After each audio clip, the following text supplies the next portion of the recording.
Alright, welcome back everybody to the Placeholder Pillowcast. Wait, where's your pillow? I don't know. Dude, you got, come on, it's over there. I'm not gonna get it. Anyway, welcome back to another episode. Yeah, I know, I said that. Where's over there? To the right, there. by the boxes. Why'd you put it there? I don't know. Who knows? It's your pillow, dog. I just placed it there. Did you want to go get it? No, I'm fine. Okay. Yeah, welcome to another episode of Placeholder Podcast. This is Johnny, Jen, Goose in that order. And this episode, what are we talking about today into this episode? Today's episode we're talking about the episode. Okay, so let me just get this out there.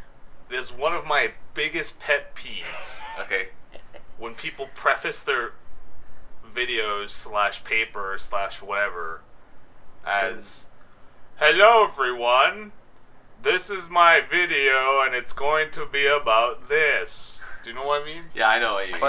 But everybody does that all the time, though. I'm watching a video, right? And it's titled the title. Yeah. And then the guy's gonna be at the start of the video. "Hey everyone, in this video I'm gonna talk about this." You told me in the fucking title. You don't need to tell me twice. So let me ask you this. I'm the only reason why I'm gonna watch your video or read your paper is because it's on a particular topic, right? Yeah. And the way you get that out there is with the title. You don't need it doesn't need to be redundant. Oh my god, I hate it so you don't much. like redundancy. I get that. Makes but let me ask you this. It makes me so angry.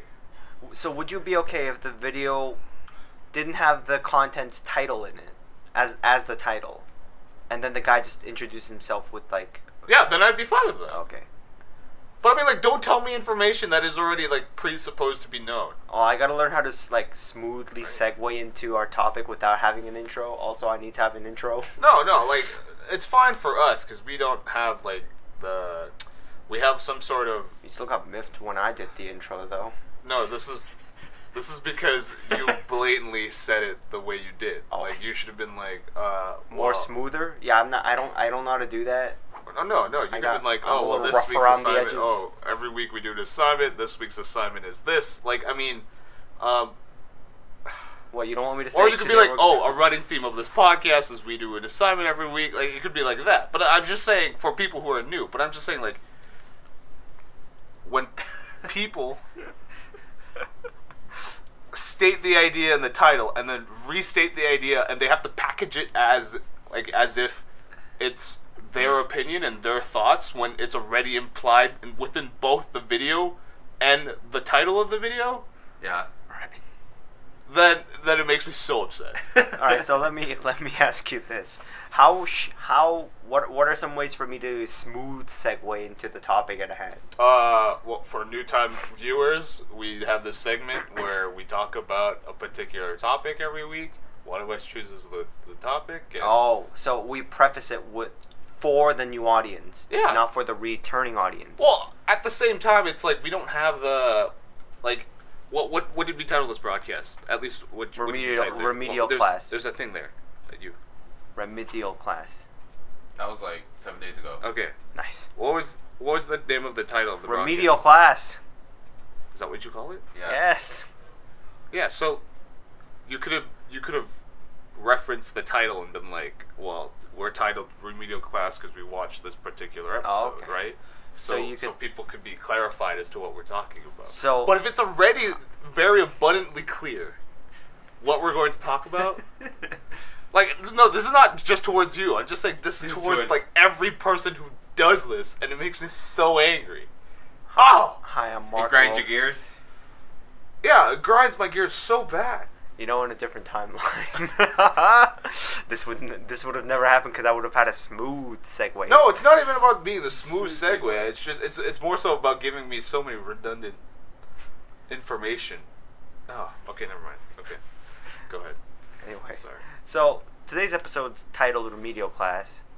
So therefore, we're going to be talking about. Therefore, you could be this is in reference to the episode of yada yada yada. Therefore would suggest therefore is suggesting that there's a causal reason and that's the only causal reason. Oh, it's more like a reverse causing reason. Maybe I'm just being super anal / semantic / pedantic about this whole thing. Nitpicky. Yeah. And I mean, I think the Okay, continue with your intro. Anyways, the episode we watch that we've been assigned to is Community episode 4 season 3 Remedial Chaos Theory. By the way, it's normally it's seasoned an episode. Yeah, but because otherwise people get the dates wrong. Yeah. Like it's like when people say the dates, they should be saying year month, day. But people will say it's month, day, year. I say day, month, year. Day, year, month. Yeah, and that's also wrong. Because that's also confusing. Sorry. That's fine. Anyway, we're going to be talking about Remedial Chaos Theory from the Community. From the show Community. Yeah. Okay. And just before we before we start, did you have any expectations or any thoughts before coming into watching the episode? No, I've actually seen tidbits of it before. Other than knowing that it's made by Dan Harmon. Yeah. That's it. I got nothing else to think about. I haven't really watched clips of Community. I haven't really gotten to know what the tropes / synopsis / themes of the overarching series is. So I don't really know. What were you gonna say? I just had bits and pieces of it, and I found it was funny then. And when I watched the full episode, it was funny then. Like, too. I only know your particular praise about it. Yeah. Other than that, I don't really have any preconceptions about it or anything. What made you want to do this particular episode? Well, were you in the mood of exploring narratives and exploring the way things are done, or subverting tropes? Or I was in a mood of how to develop or create narrative with little amount of resource or things. And to say little amount of resource is such a yeah, you're right in that sense, because this episode goes very it tries very hard to get everything in terms of continuity correct. Yeah, so in terms of production, at least from that standpoint, it's a lot. It's a lot. No, not a lot. It's just a lot of work. Yeah. Both in terms of planning and editing to make sure that in terms of continuity, everything is the same. So, props to them. It seemed pretty seamless in terms of the transitions and reusing the same scenes, but making sure that all of the same scenes and replaying the same scenes made sense and was coherent and made sense in terms of continuity. That's good on the editors / on the people who wrote the episode. Sorry, before I get into my whole spiel and ranting, you guys should probably start saying your things. But anyways, I like how this is the thing now. Yeah, I need to let you guys talk first. Yeah, but the main reason why I wanted to get into this episode, to do a look through this episode, is because one, I want to expand my creative writing. Cool. Mm-hmm. And so I've been hearing a lot of praises with this episode, how creative it wrote, based on the fact that one, it uses the tropes of not only in sitcom culture, but also the tropes that they established throughout the whole entire series. And it is also known that it showcased a lot of the characters itself within just that 25 minutes of the episode. Yeah, I stuck to because say they were on all that. stuck in a room. I have stuff to say on that, but I'm not going to say it now. I just honestly, we could start by what were the good points about that episode? It was funny. It was. Hey. I mean, I found it funny.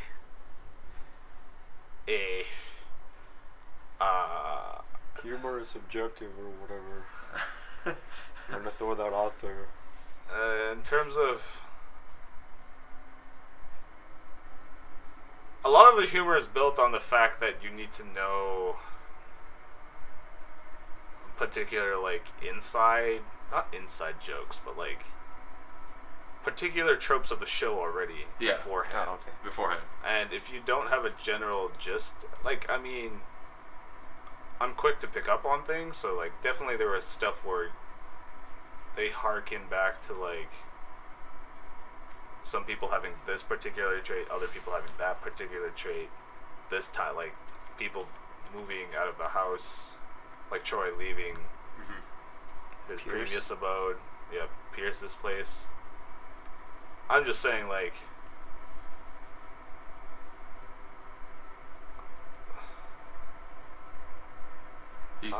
Okay, so what do I like about it? Yeah, what do you like about it? That it was coherent. Yeah. That they managed to make it very seamless in terms of transitions. Yeah. And that a lot of the ideas were... The ordering of the entire episode was put in such a way that it left you with ideas that were going to be later foreshadowed within the scene. So I thought that was genius. Like, the gun. Yeah. Like, the foreshadowing of the gun and the foreshadowing of the pie and the foreshadowing of... What else is there? The music. Yeah, the music. And the Indiana Jones thing. Yeah, the Indiana small Jones model. How, like, perpetually Abed, like, catches the thing right before it hits Indiana Jones. Like, it's just really well done from that standpoint. I forget what caused... Oh, yeah, the pie caused the fire. Okay. No. It was the fact that he got Serbian beer that's banned in Serbia. Oh. And it launched from the table, cracked on the ground, and then Britta came out with a joint. And then it she dropped her joint on the alcohol. Oh, yeah. Even that was set. All of the ideas for that eventual sequence was put into place beforehand, so that was genius. Yeah.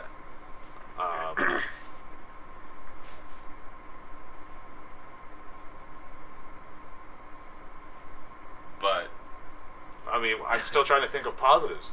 Positives that I enjoy. There's also like music cues, if you notice, that they repeat trying to make a punchline out of it. Yeah. Like when the blonde lady was trying to sing and that guy's like, no. No. It's more of like, there's a moment of intimacy between two characters. Oh yeah. There's a jingle of it. Then another two set of characters also got intimacy, and then that same jingle played, and the punchline of that same jingle was when Britta came back with the pizza guy and says, "We're getting married with the pizza guy," and the jingle plays there. Yeah. Keeping things consistent. Or like with Pierce trying to spew out his joke. Yeah. It's pretty good too. But yeah, that's I think the one place I commended on. That's it. Really.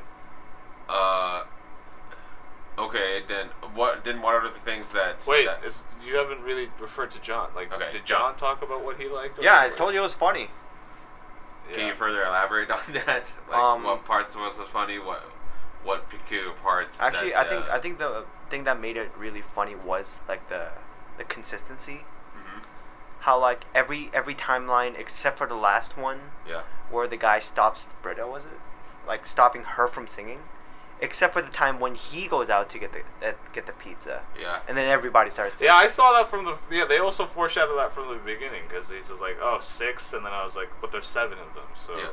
I noticed that only halfway through. I knew that right from the beginning. Well, excuse me. Because he counted to 6, and 6 was. Like Abed. Yeah, I know, but like I didn't notice that because I didn't see how many, like I didn't count how many characters there were until halfway through. It's like, wait a minute, there are 7 people. Yeah. Yeah. I like how consistent things are, like, and how a lot of the timelines still sync with each other. Like Britta going to the washroom and like smoking a joint, like that's more or less always consistent. She's not going there to use the toilet. She's going there to use like. She's going for a smoke. Which is kind of like contradictory to the whole notion of chaos theory. Oh, so it could have been everything. Anything could have happened in that washroom, kind of thing. She wouldn't have necessarily smoked a joint within every timeline, kind of thing. Because the initial conditions were just the rolling of the dice for the pizza. Yeah. So because there was. it was contradictory in that sense, because I guess that's why it's called Remedial. Yeah, because it's just an introductory lesson to what chaos theory really is about. Because there was like overarching themes of this is inevitably was going to happen, like Pierce saying a joke about the plane on the toilet. Yeah, banging somebody in a plane, and then like Britta always going to the bathroom. Except for the one at the last or the first thing. And Shirley gonna go like check on her checking pies. on the pies. Yeah, that's pretty. I don't know the characters. Like I feel like that's kind of contradictory because they were always going to do that. There was a sense of inevitability in that sense. Yeah. But chaos theory doesn't say that. Chaos theory says like, anything could happen. Not anything so much as if you slightly change the initial conditions, you'll have drastic outcome. Like so the butterfly effect. Results. Butterfly effect. Yeah. Okay. But yeah, it's like how the title is. It's just like the skimmed version of chaos theory. Anything else we liked? I also liked how the first alternate reality when they roll a 1. That's the canon. Like that's why the is canon. that? I found that funny because like everybody would I would have assumed well that's like the good ending. The good end would be like the canon one, but no, it's the worst one. But the worst. Why do you think it's canon? What makes it canon? Like in a lot of different medium, minus a few. Yeah. Like things end on a good note or like on a cliffhanger. Wait, what? My question. What makes you think it's canon? What makes you think that the any of the timelines are canon? Timeline with the one makes it because canon. they explored only 2 other endings, like when post party, like the good ending where Troy and Abed is like watching like movies or whatever, and then the other one was the worst one where like the guy loses an arm and like, Britta gets a blue streak in her hair because she put it there for some reason. And then Shirley is drunk. Pierce is dead. Troy lost his larynx. Once again, why do you think that's so? Just because they put emphasis on exploring those timelines? On those 2, and like they explore that more than the other endings. So that's more of a canon ending than other ones because the other endings weren't explored or at all. Yeah. Maybe because there were just interesting ideas to explore, not necessarily because they were canonical. Or I'm pretty sure it's not canonical because the next episode. Like I'm pretty sure they don't follow up with evil Troy and Abed with the goatee. Yeah, it's interesting that they decided to delve into the darkest timeline over other ones. Yeah, because it was the most interesting timeline out of all of them, to be honest. I guess. You would want some sort of closure as to why, what happened. With honestly, it's probably a good thing they ended that because people would probably complain, hey, Pierce got shot in the leg, what happened? What happened to him? He died. Right? What happened to Troy? Why did Abby have a gun? Like, all of these things weren't explained, and so it needed to be resolved in some form or fashion otherwise. Because it was super high tension, and it never really got resolved until the end. I guess. Yeah. But yeah, I didn't see that as canonical at all. I didn't think any of them were canonical, to be honest. They were in their own little vacuum space kind of thing. There's that, and there's nothing to suggest that. I don't know is it Chase? What's the dude? What's the blonde dude? The guy who continuously hits his head on the ceiling. Oh, Jeff. Jeff. There's nothing to suggest that Jeff is ever going to change from that point on. It's it seemed to me that always kind of an asshole. No matter what. Yeah. But in every episode, that it's going to be everyone's going to have the same character traits. Mm-hmm. No arcs. Well, I'm sure they'll have an arc, but yeah. So then, what was the bad points about the episode? I don't like like the one-dimensionality of the characters. They're pretty tropey. This was based one episode in the vacuum space. Mm-hmm. So they don't. Okay, I don't know. I don't know if I should further my statement. I mean, you're allowed to just judge it on the one episode. That's what I'm judging it on. Okay. I didn't like how, like, there was plenty of places. I like the one timeline that probably was my favorite was when Troy went into the bathroom and started talking about to Britta what was happening and what he was feeling, and but you get that sensation maybe one time that these people actually have some sort of depth, and you never get that in any other timeline. Well, they didn't have time to explore that timeline because they had to focus on the darkest of timelines. No, but I feel like in any sort of timeline, no matter what, especially in the darkest timeline, it would reveal some flaw or character flaw that they would have, or some not necessarily character flaw, but different character trait. Because you only saw one character trait in every person. In every person. And do you think it's the fault of that? There's so many characters. It's the fault of the format. Yeah. It's a combination of the format and because it's a sitcom format trying to appeal to a mass audience, where if you want to be able to convey relatable characters, you need a signifier / identifier for each character, and be like, well, Troy is the baby sort of guy who always follows around Abed, and no, his best friend's Abed, but he's super sheltered and he is trying to grow up type of deal.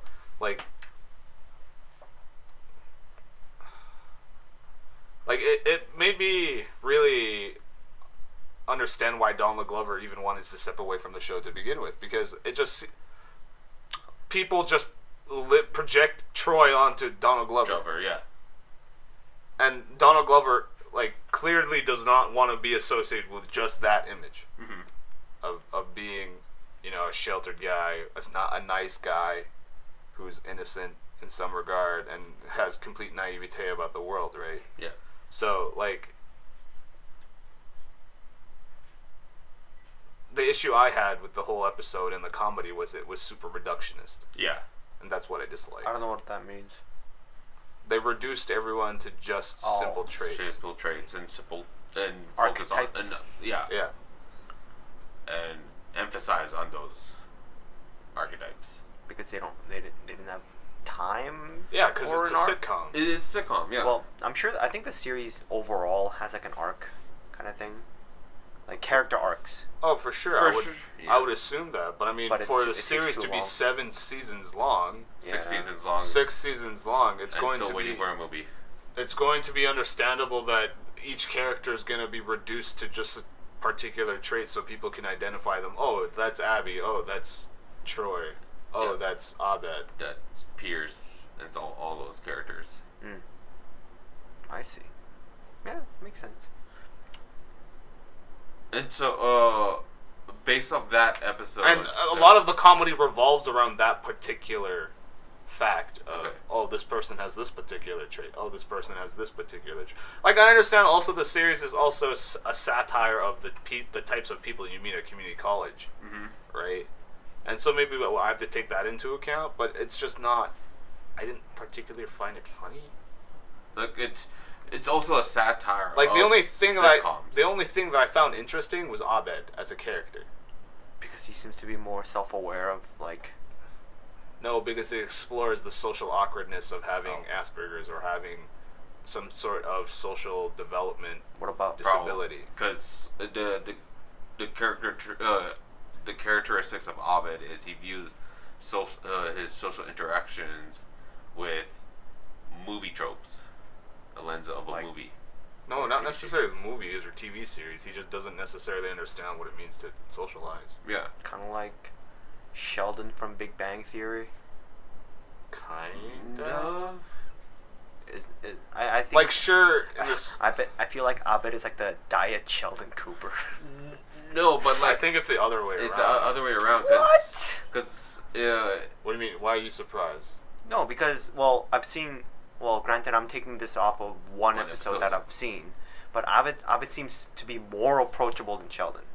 That's my That's point. The point. Oh, I'm the fact that he's portrayed in such a way that makes him sympathetic and empathetic and make you understand that he's trying to also connect with people is the only thing that I found particularly interesting about the whole. Like he's probably the most prominent character to me in that sense. And Sheldon, by the way, is like a far off character of what it means to have Asperger's. So it's like this guy has a fandom and he's a genius savant. Like that's it. He's that's also literally a bit of an idiot. Yeah, but that's literally it though. You don't really get any more depth other than that. It's so I'm getting the whole diet terminology mixed up. Yeah. Because Sheldon is like quite literally a distilled caricature of what it means to have development social problems, while Abed is humanizing what those people that experience is like. Yeah, I had that backwards. That's my bad. Yeah. Understandable. That's why I took offense. I was like, no, man, Abed's the cool guy. Sheldon's not the cool guy. Yeah, yeah. So based off that characteristic, do you think Abed is a more prominent character in the whole entire series? Of course, I think so, because it's implied that he's the one force tying them all together. Yeah. Otherwise, like, the whole him catching the die and him revealing the fact that Jeff is trying to manipulate them all into doing his bidding. Yeah. Like, in all honesty, every timeline reflects one part of what each character does for the rest of the community. Like, if you look at the timeline in which Troy goes away. Yeah. Which is the best one? Suddenly... What do you mean? Like, would you consider that to be the best timeline? The brightest timeline? Troy leaving? Like following Britta into the washroom or whatever? No, he's talking about... I'm talking about Troy leaving to go get the pizza. Oh! When characters leave, they leave to go get the pizza. They're not in the set. They're not in the set of the scene. Okay, so when Troy leaves, he's like, I want to miss. So the thing that they're missing is that everybody gets angry at each other, right? And then he suddenly has to look at the doll. And then he tries to scream at it. Burns. But isn't that Abed's timeline? That's the worst timeline. Wait, what's the one in which Troy leaves? Troy leaves That's the is worst when one. everything falls apart. The darkest timeline. Where Pierce gets shot in the leg, Annie... okay, then I mean Abed's timeline. Abed's timeline. I mean Abed's timeline in which he leaves and everybody gets upset at each other. Yeah. It's a reflection of the fact that Abed is one of the humanizing factors and he's the one connecting them all. Yes. So I was like, because like it starts off as everyone having their connection, like Britta eating Shirley's pie, and then you have Abby and Jeff baking out, and then you have Pierce and Troy like finally making amends. Yeah. And then suddenly it all goes to shit, right? Everyone hates each other by the end of that, and Abed comes back and he's like, "Yeah, this is the best time. I found a nickel. I found a nickel in the hallway." Like, I mean, like he's even if he's ignorant to his own existence of what he does for the community, he's a very vital connecting thread to everybody in that group. Yeah, that sums it up pretty well. That's pretty amazing, because like a lot of the episodes revolves around the character interactions and how usually how important some characters are in the group itself, and the fact that you're able to pinpoint Abed as, even though he has a problem connecting with people, he is still the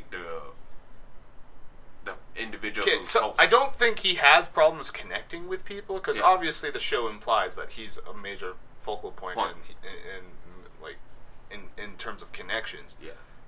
He just doesn't connect with people in a conventional sense. Yeah. Right? And oftentimes people view that as, oh, well, you're off. Well, you have a problem. Oh, well, you have a social development problem. Oh, well, you're just different. Oh, well, you clearly don't belong in this group. Like, I mean, the show goes a long way to get people who are differently abled and differently who have their minds wired in a different way. Yeah. More inclusivity, I think. And it goes to show, and like the timeline in which Jeff goes to go get the pizza, like reveals that the guy with the social conventions, the guy who seeks to manipulate everything, the guy who uses people as pawns, is actually the guy who's pushing people apart. And when he leaves, suddenly everybody's allowed to relax and connect with each other based on what unifies them, rather than ostracize each other on stupid little nitpicky, insignificant things. Yeah. Like when Britta wanted to sing. Yeah. Yeah. Or like, who cares if Troy is a baby and wears pajamas or has a bunk bed or all these things like that? At the end of the day, that doesn't matter. Like, who cares? Yeah. Don't be a jackass. You're saying? No. I feel like that's more. You're commending me on me trying to recognize that. That's more of an appreciation of the skill and the cohesiveness of the episode. In fact. Yeah. Okay. Like, I got that from watching the episode and the fact that the episode was presented in such a way. Yeah. And there's some flaws about it. No, I think like I said, I think the strongest part of the episode, the thing I enjoyed most about the episode, was its production value, and in terms of the writing, and in terms of the way it was edited, and in terms of how much time and effort was put into it.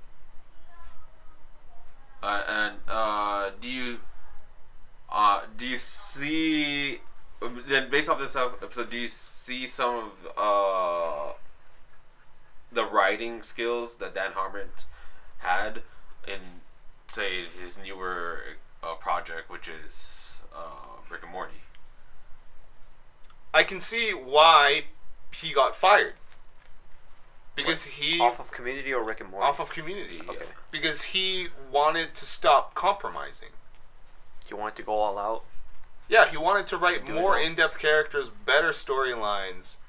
He wanted to develop the characters further, but was unable to because the mainstream media, the people who back the show, the producers of the show, saw that, well, this is risky. Yeah. We might be alienating the fan base if we introduce complex ideas or if we introduce too much depth. Yeah. That's weird. It's not weird at all. People, like, the producers love to play it safe because that makes money. Meet the bottom line. Yeah. That makes money. Only the bottom. Yeah, I get that. And I see pretty much every large corporation doing that too. But, like, looking at it, it's like, well, wouldn't that, like, help grow the community more? Like, it wouldn't necessarily help grow your community. In fact, it might actually just stagnate your growth because it becomes too niche, and then it has too much of a hurdle to, not hurdle per se, but like it has too much of a devoted following in which it's difficult to snowball that into mass appeal. If you want mass appeal, then you need to be able to appeal to the common denomination.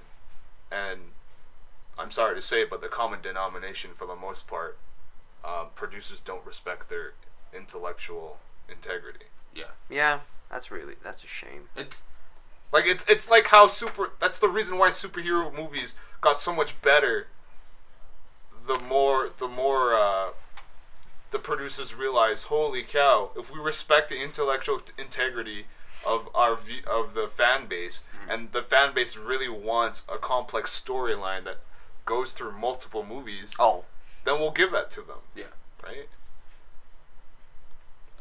It's complex story. So, if you think about it, if you really want to follow the entire Avengers storyline, you have to watch like 6 origin movies, and then you get to watch the Avengers to make the Avengers make sense to you. I mean, I thought the Avengers made sense even without watching the origin movies. Like, I didn't watch Captain America or Iron Man or the first Hulk, Winter Soldier. The first Hulk. Okay. But then you have no idea of what their backstory is. You wouldn't necessarily know why. What is his name? Captain America. Steve Rogers. Steve Rogers is a boomer all the time. And you wouldn't know that he was frozen in an ice block. but like in the Avenger one of the criticism of the first Avenger movie, which was the first Avenger movie, was how reductionist all the characters were. Yeah, and it goes back to the fact that they wanted to make it what John said. It's like, oh, I felt like I don't need to watch the rest of them, and because you reduce them to just one trait so that you don't need to explore their entire backstory line. Yeah. But the moment you want to start exploring people's backstory lines, you need an entire extended universe. Yeah. And then that's respecting people's intellectual integrity, thinking that they're going to follow through and make sure they've done their homework on this particular hero. They've done their homework on Is that why most people recommend that you should watch Iron Man 3 before watching the Infinity Wars series? Exactly. Because since Infinity Wars is more focused on Tony Stark and what he's going through, then launched into space. Then the rest of the Avengers. Then watching Iron Man 3, you get the further understanding how he developed as that character before Infinity War started. Yeah, makes sense.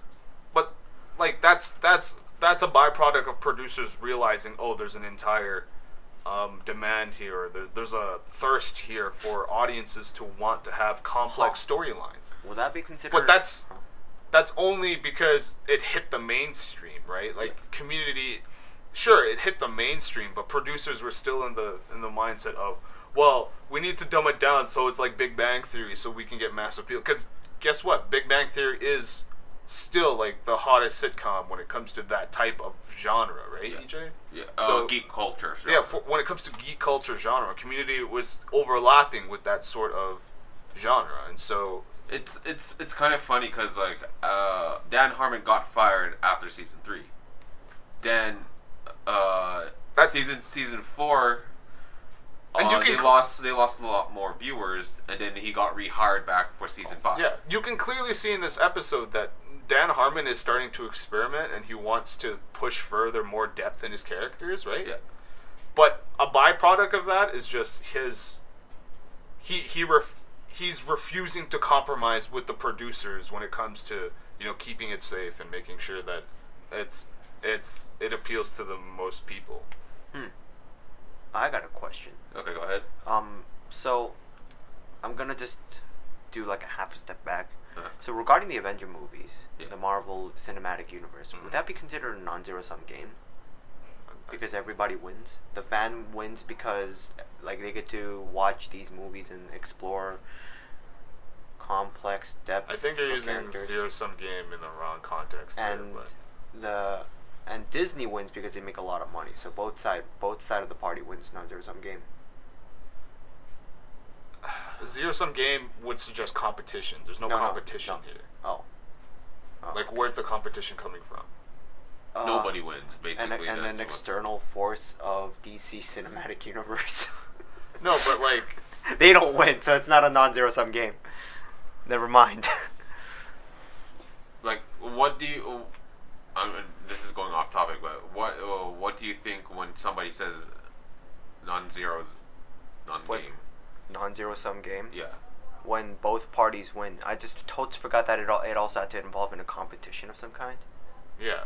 Because it's a game, and games are usually a competition. Yeah. Well, it's a zero-sum game would suggest that if we partake in a game, whatever I do affects your bottom line. But there are games in which whatever I do may actually benefit you, or like you don't actually... Like a co-op game? Yeah, or you don't necessarily go deeper and down the hole. Like Hanabi? Yeah, sure. But like you're suggesting, you're saying like as if audiences are trying to cooperate with big producers, but that's not the case. I was using that in the wrong context. Yeah. I just want to use big words. And I thought it was appropriate. It wasn't appropriate. It was only half appropriate. It was a good try. Go ahead. But continue with that line of thought that you were saying about it. Well, I was just wondering, both party wins. When I say both party, I mean the people who make the movies and people who watch the movies. So I thought that was interesting. I mean, because a lot of other like movie producers are doing are trying the same thing. DC. Yeah. Warner, or they're trying to have extended universe. Yeah, Warner Brothers, they failed like fantastically. Because they're not hiring the right directors. That too. Yeah, or maybe and even they screenwriters. No, but they also don't understand what makes those movies successful. Yeah.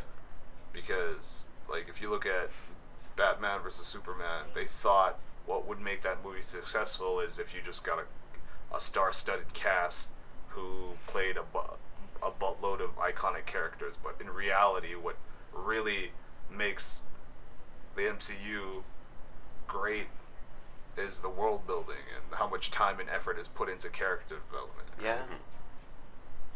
I just realized that DC Cinematic Universe more or less, minus the Man of Steel, the other, and Wonder Woman. Yeah. Batman didn't get his, that was his debut movie. Debut movie in the new MC universe? DC Cinematic. DC Cinematic Universe? Yeah, because I'm not gonna count in Christopher Nolan's Dark Knight trilogy as DC Cinematic Universe. Yeah, I get that. That's his own identity. It's its own trilogy. Yeah. But so, even within the regular, Man of Steel was a poorly received movie, by the way, because it was too grim. No, it wasn't. Well, there's that in some people's eyes, but it mostly came to the fact that Superman wasn't really given a choice to do anything. But to murder that one dude. He didn't really go through a life-changing conflict. Sure, he's an alien. Sure, he figured out that his parents are different, but he didn't really have to make a sacrifice. He just killed Zod. Yeah, there was no Zod. I mean, yeah, he just killed Zod. Yeah, he just killed Zod. There was no learning lesson there. He also had to save that school bus when he was a young boy. Okay, sure. So he gets over that, but he doesn't really make a sacrifice. What's the sacrifice? Yeah. Because he still gets to keep his secret identity, so he didn't sacrifice his humanity. Man of Steel, as a whole, the whole point of an origin story is you're supposed to find what catalyzes a person to becoming who they are. And Man of Steel didn't do any of that. Yeah, and it's supposed to establish a character trait about that. In Man of Steel, it just suggested that Superman was just Superman from the beginning. Yeah. He was conflicted because his Earth dad died in a tornado or something. But and his alien dad's listen. Even then, that show off a little. Even then, that wasn't even great. And he goes out on a journey to figure out who is himself, right? There's no.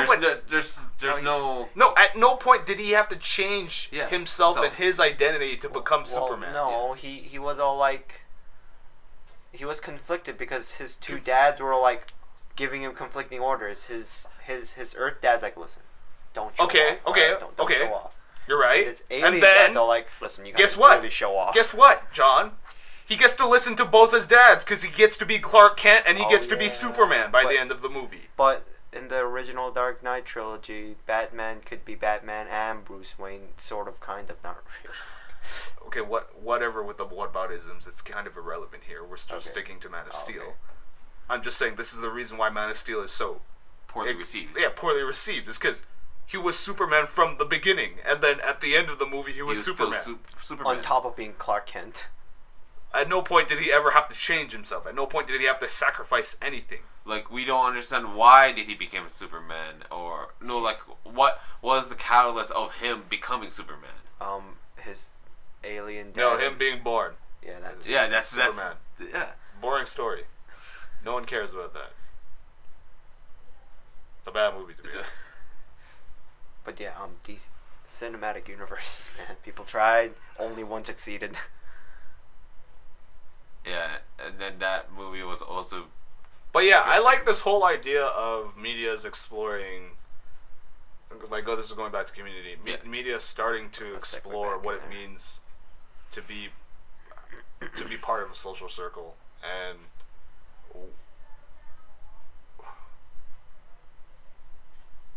Who has what people can offer in terms of connecting with each other, because the standard conventional ways of connecting with each other is just It's outmoded. It's stupid, I think. Oh. Conventional ways of connecting with people? Yeah. Did I hear that right?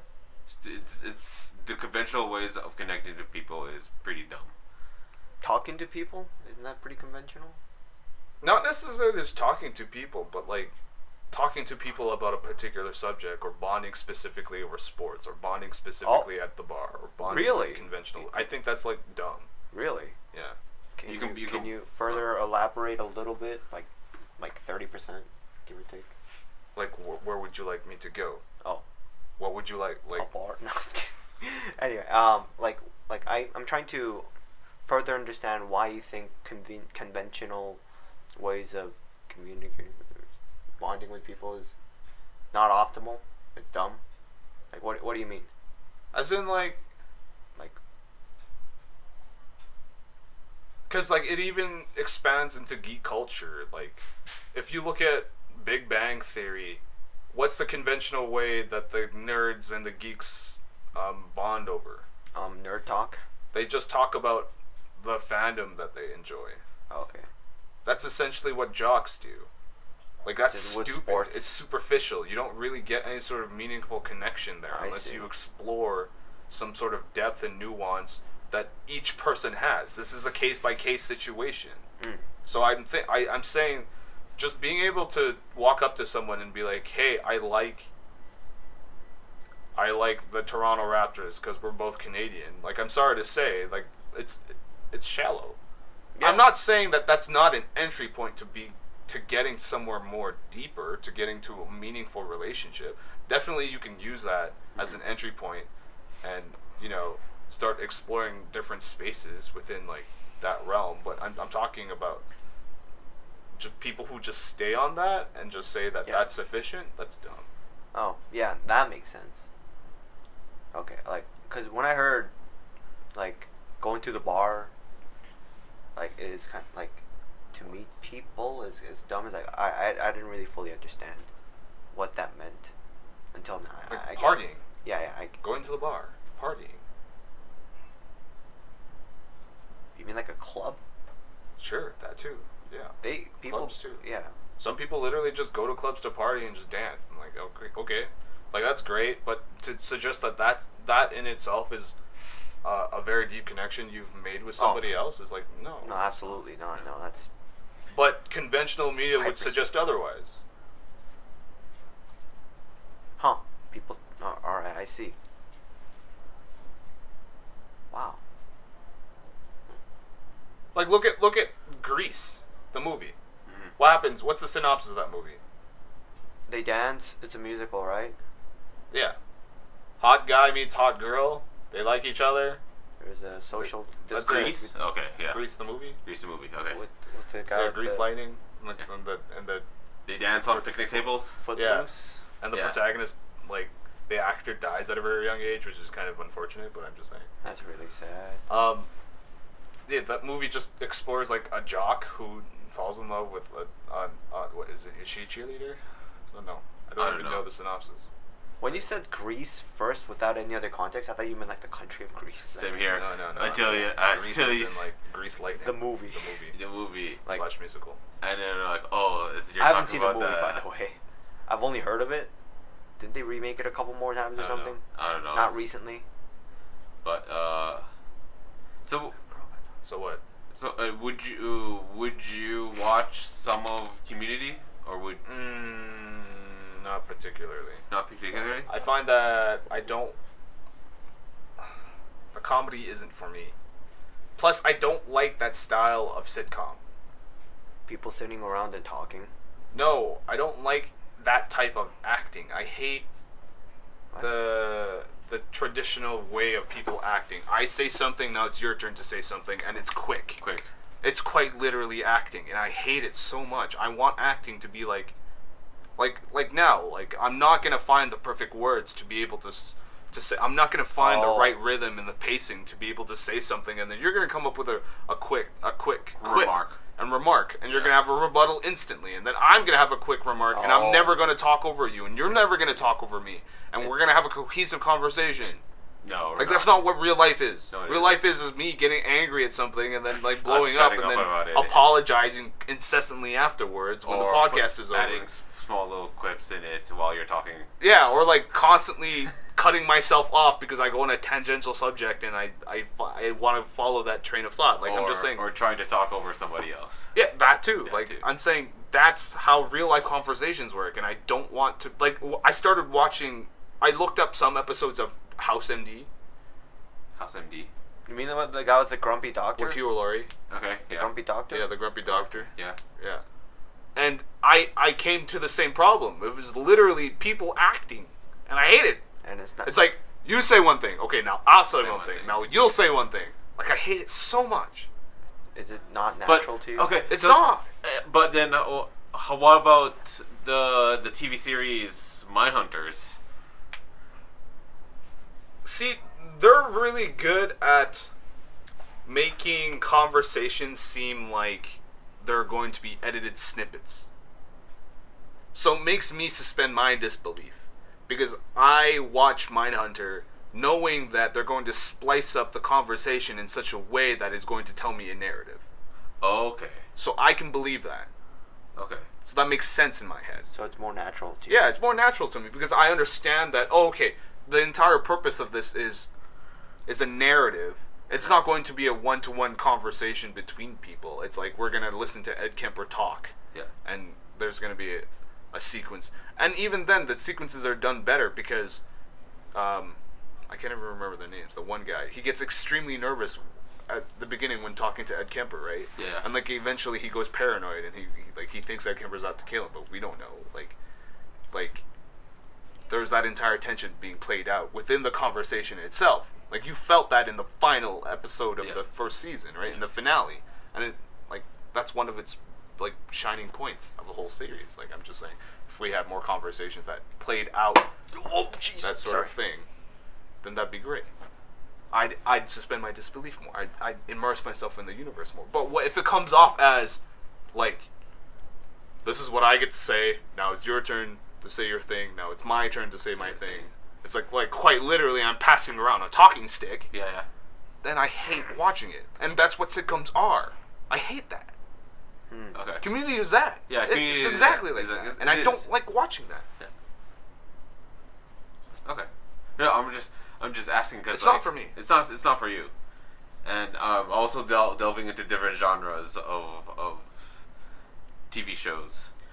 I'd be more inclined to watch a musical than watch Community. Because a musical already acknowledges the fact that we're going to suspend our disbelief because we're going to burst out into song. Yeah. So I'm willing to suspend my disbelief to get more immersed within the medium. Yeah. Because they've already established the rules. But if the rules are, let's establish that this is reality and we're trying to relate to the situations you find yourself day to day, I'm going to find that extremely world-breaking if suddenly we're going to take a scripted fashion when it comes to conversations. Okay. So, if the scripted fashion is more natural, improvisational, what do you mean? Natural? Because you were delving into other genres of movies like musical, and then the first thing I thought is wait, horror movies are sort of not acty, not unnatural, because when characters freak out, they argue amongst themselves and they kind of shout over each other, kind of thing, right? What's a good horror movie that does that? Like Blair Witch or something. I don't know, when the characters are just shouting at each other because they're just so frustrated, right? Would you be more appealed to watch those? Because maybe it has a more honestly natural. No, not necessarily natural. I definitely do get more immersed in those movies, and a consequence of that is me not wanting to watch those movies because they freak the fuck out of me. I get so paranoid by the end of the movie. But you didn't get freaked out over the Joker, and while I was on the edge of my seat, not wanting to watch it because I was too spooked. Well, that's more atmospherical, if anything. It was not necessarily atmospherical. It's also I understood that this was going to be,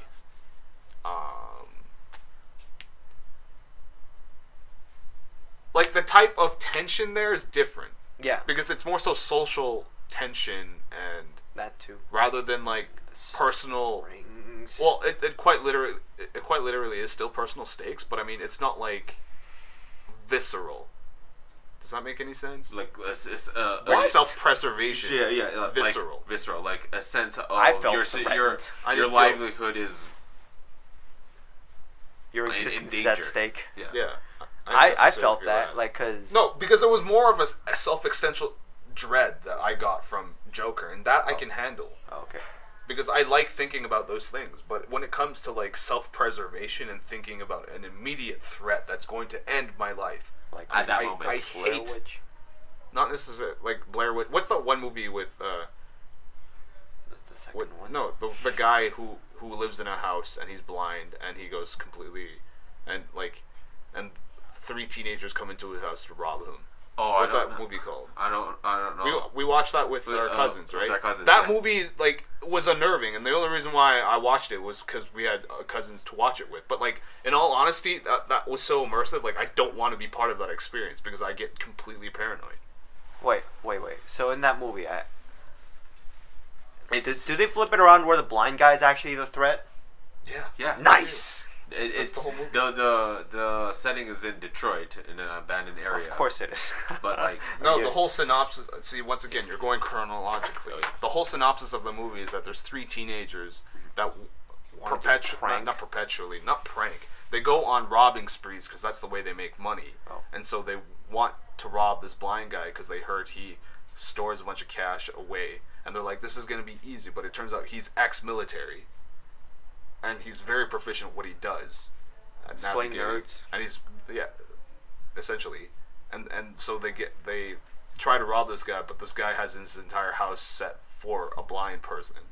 And he's ex-military, so he knows how to do self-defense. And then now he's pitted against the 3 teenagers, which have no experience. And it's terrifying. It's terrifying. And 2 of them died, did they? Yeah. What, the 3rd one gets away? That sucks. I mean, it's still a horror movie. And she's paranoid by the end of it. No, but I'm saying, like, that's... one of them's a girl. So the girl makes it out. It's a horror movie. They have to play according to some tropes. But like, yeah. Token white girl that survives. But yeah. Okay. I thought it was just some 3 So dudes. this is going back to the point of you'd be more inclined to watch a horror movie. And I would say the reason why I'm not inclined to watch a horror movie is because I get too immersed. But you are correct in saying that I'm willing to suspend my disbelief and I'm willing to participate and immerse myself more within a horror movie because it doesn't follow the conventions, the standard conventions of conversations and scripted nature when it comes to movies. I see. Okay. Cool. But yeah, that's one of my pet peeves is watching movies and where it's like there's an invisible talking stick being handed around and people are like, I'm waiting for my turn to say my line. Oh, okay, I'm going to say my line now. Is that why you don't like certain comedy movies also? Yes, like a lot of the comedy so movies much. like Hangover and any Adam Sandler movie? Yeah, a lot of Adam Sandler movies. You mean all of them? But minus a couple. But you like Superbad though. Yeah, because Superbad got it right, dude. Okay. Because they were arguing and stuff? Because the conversation is more organic. It's more organic, and it's just the awkward adventures of 3 teenagers trying to get through puberty. Yeah. Oh. Okay. Right? Yeah. Like, that's what teenagers talk about. It's like, fuck, I want to get fucked. Like, shit like that happens all the time when you're a teenager. I just want to get laid. Yeah. Things like that. So I was just like, okay, yeah, this is hilarious. I could bully myself into thinking this.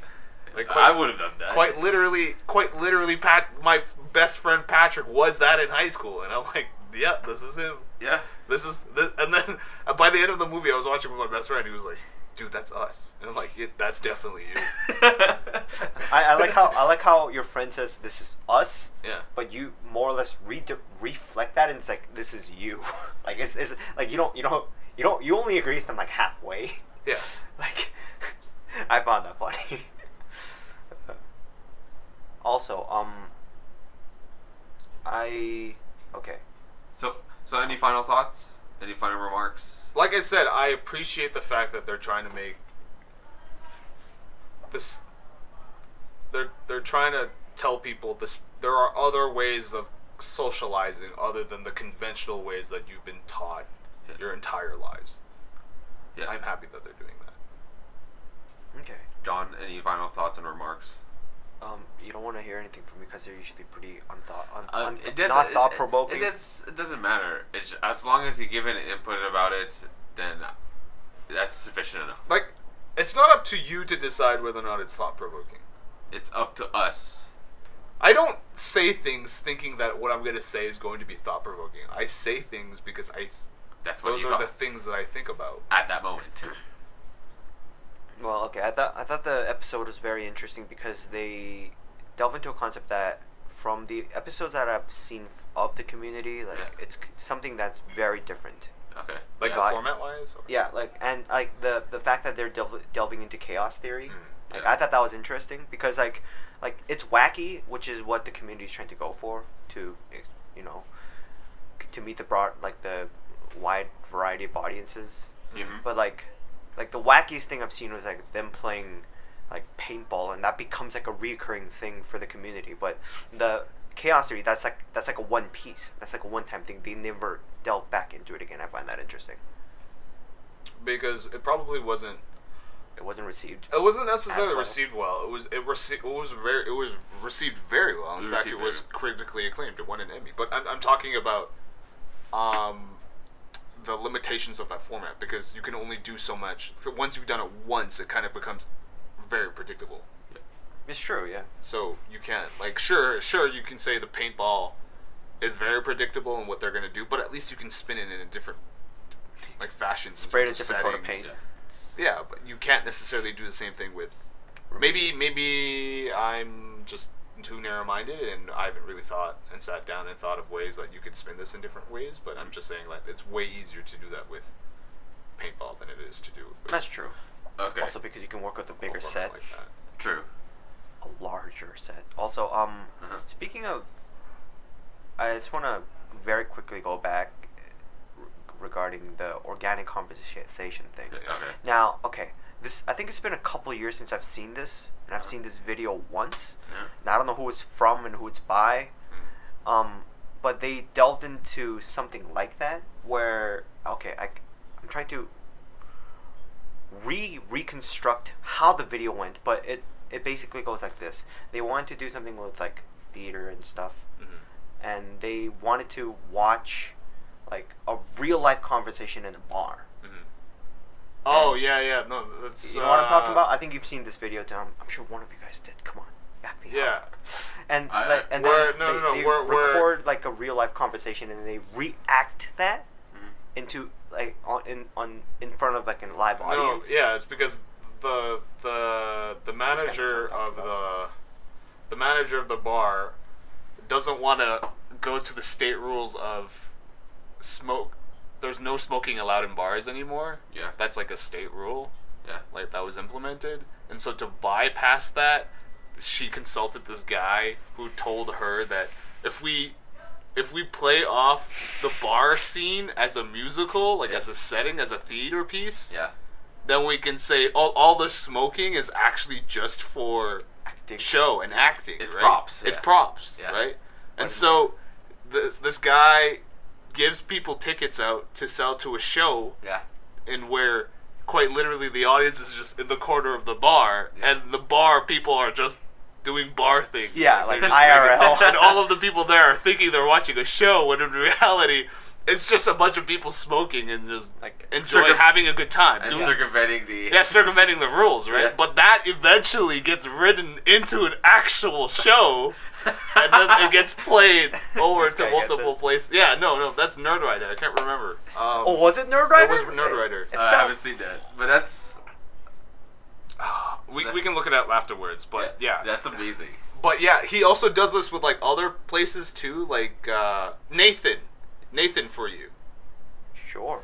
Can you just look it up real quick? Just type in Nerdwriter Nathan. Oh my god, I'm not used to the keyboard placement. Push it a little closer. But it wouldn't be as comical though. I'm the comical guy. Nathan for you. My one muted first. I'm not gonna actually play it. Yeah, it's Yeah. This is the one. This is the one, right? Yeah. Where he gets people to actually come watch this play. Yeah.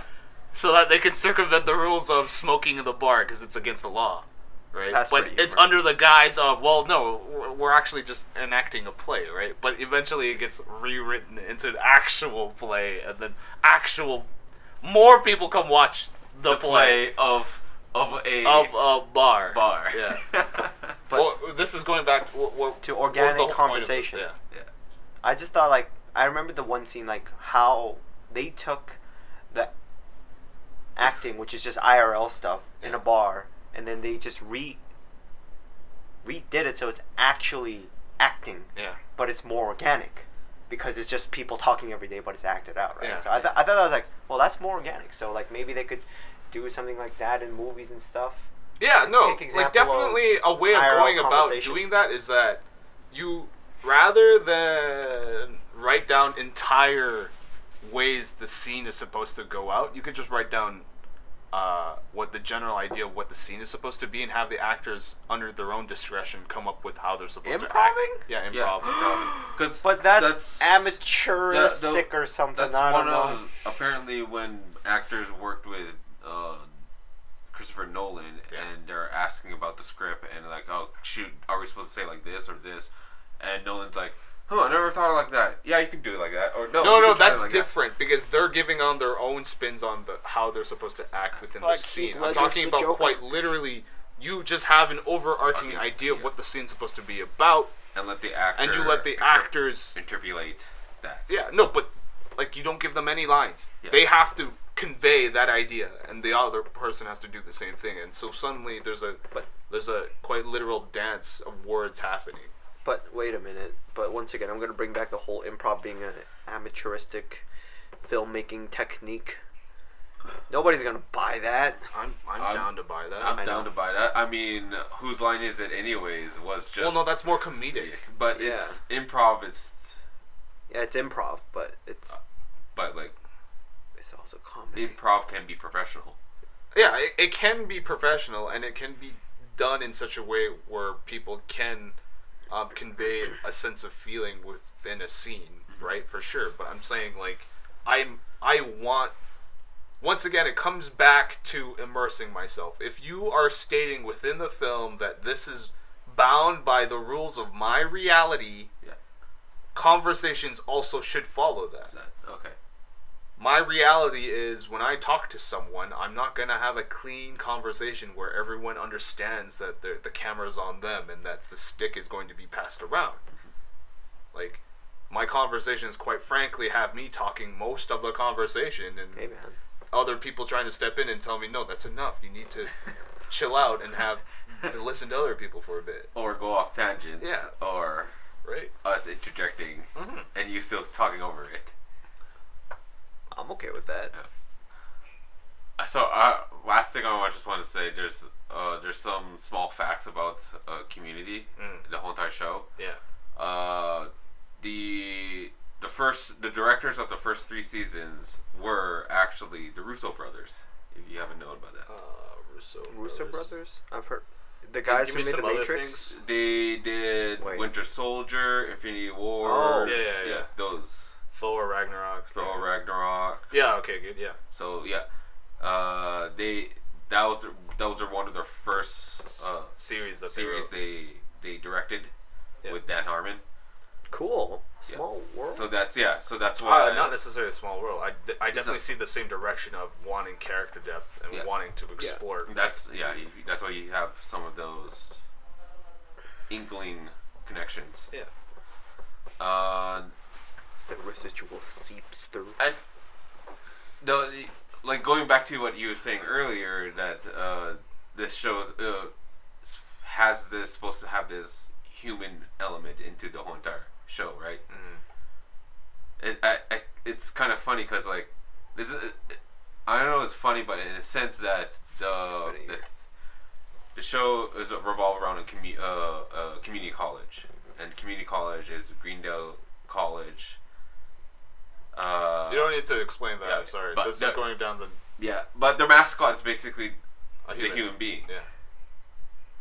Cool. You can clearly see how Dan Harmon's trying to humanize the experience of going to community college and telling people this is not like the people that you meet here are going to be actual people and not just caricatures that people like to represent them as. Mm-hmm. People with problems. Even though, like, there are a lot of episodes they do a lot of parodies of certain tropes, such as like noir, detective, Law and Order. That's more Star so Wars. his infatuation with the cinematography industry. Yeah. Paintball. Yeah, Star Wars and old Western. They used the paintball assassin. Yeah. What they did in the very first season, and then Ken Jeong made it all over into, let's make it into a Western. Then let's make it into a Star Wars themed. Yeah. So. Okay. Yeah.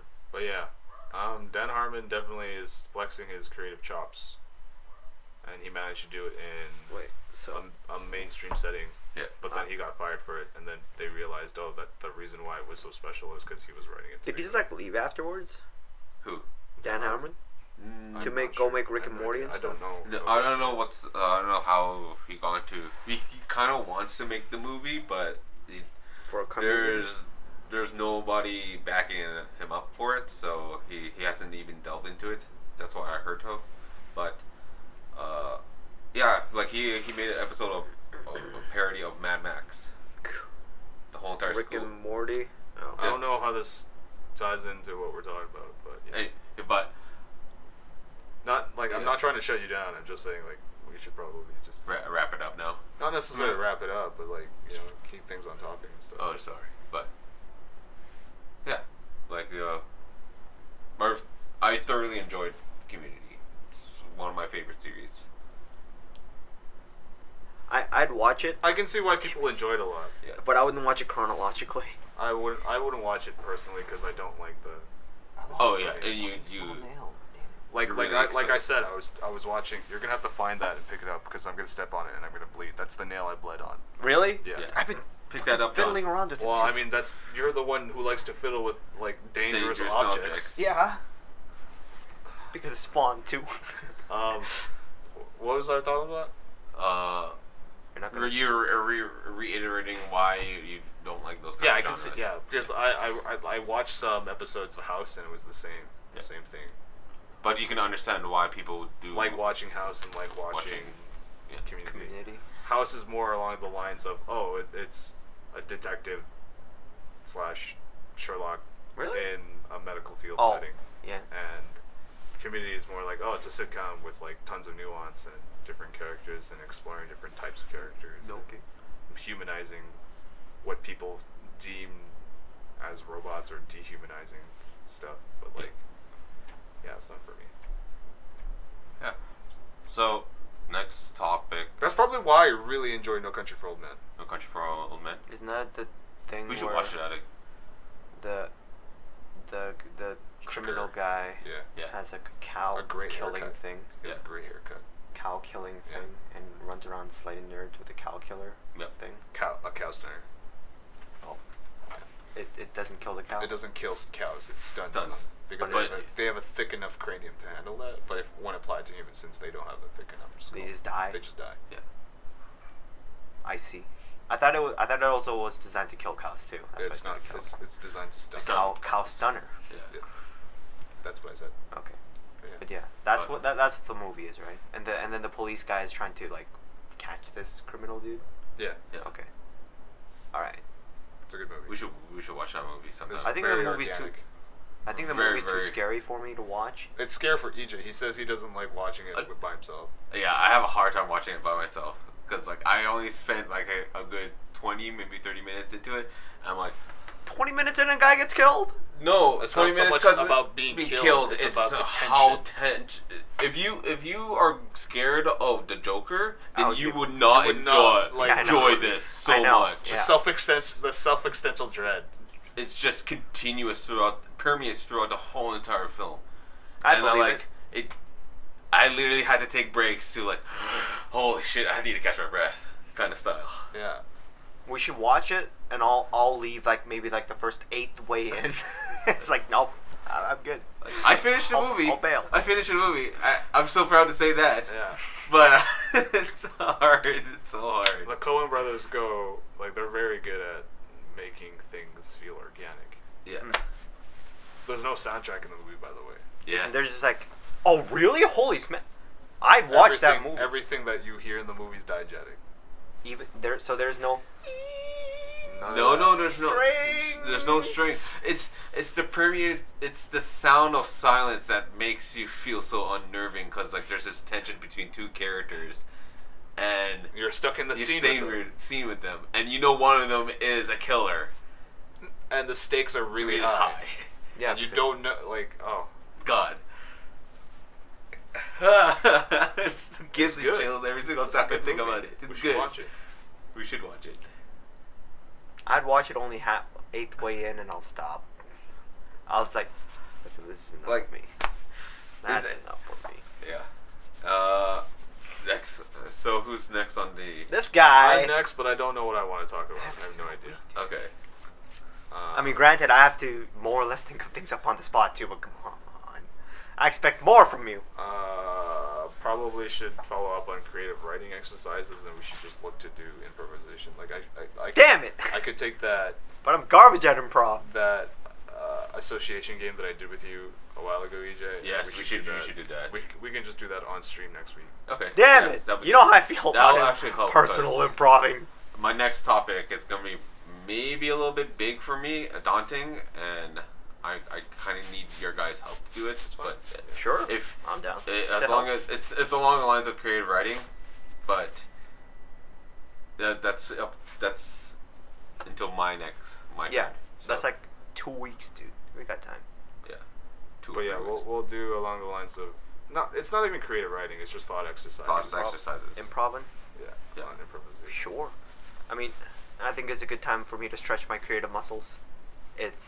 I need to go see my creative muscle doctor to get that. I really want to get people who are differently able on.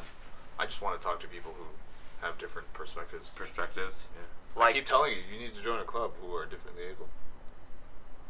Yeah. I don't know why you haven't taken me upon this. What? Either of you. Oh, okay. I'm saying to EJ specifically. Oh, okay. Yeah. You should definitely. You didn't specify, so I thought, like, when you said you, like, I don't know who that was pointed to. Yeah, that's my thing. I don't address my questions to everyone. They're left open ended, so anyone is allowed to come up and answer. But that contradicts half the time, half the time he puts it like that. Anybody answer it, and so when he actually directs it to somebody, we still answer it. Yeah. Nice. But my parents have gotten used to the fact that I leave questions open ended. And so they just answer whatever question it gets answered. Even if it's directed to somebody else. Yeah. But that contradicts the whole. You gotta be specific. You gotta be specific when you're asking questions. No, you're specific in what you say. And what you. Intentions. Because I don't think it actually contradicts. Because like I'm stating a very specific question. Yeah. I'm just not addressing it to whom. But to vague people. Because I don't care what answer I get. I just want an answer that is specific. Well, you care about the answer. You want to hear from everybody. That's why you leave the questions open-ended. It's not that I necessarily want to hear from everybody. I just think that answers from anybody or any source are valid. Okay. Is what I'm trying to say. Unless I'm making dumb jokes where you just get angry. Yeah. But that's what I do. But yeah, I definitely feel like you should definitely get to know people who are differently able. Because like the more I think about it, the more I realize they're the frontier of humanizing, like of what it means to be human. The new pioneers. Not new, but they are definitely the pioneers of what it means to be human. Okay. You say okay, like you don't believe me. No, I believe you. Yeah. Because, like, are you less of a human if you don't have limbs? Are you less of a human if you don't have vision? A different thought process kind of thing. Yeah, are you less of a human if you think differently? Well, we can't. I'm gonna fill my and bring back Leo quota. Yeah. We gotta do that because it's not 1-to-1. There you go. Quota's filled. Good.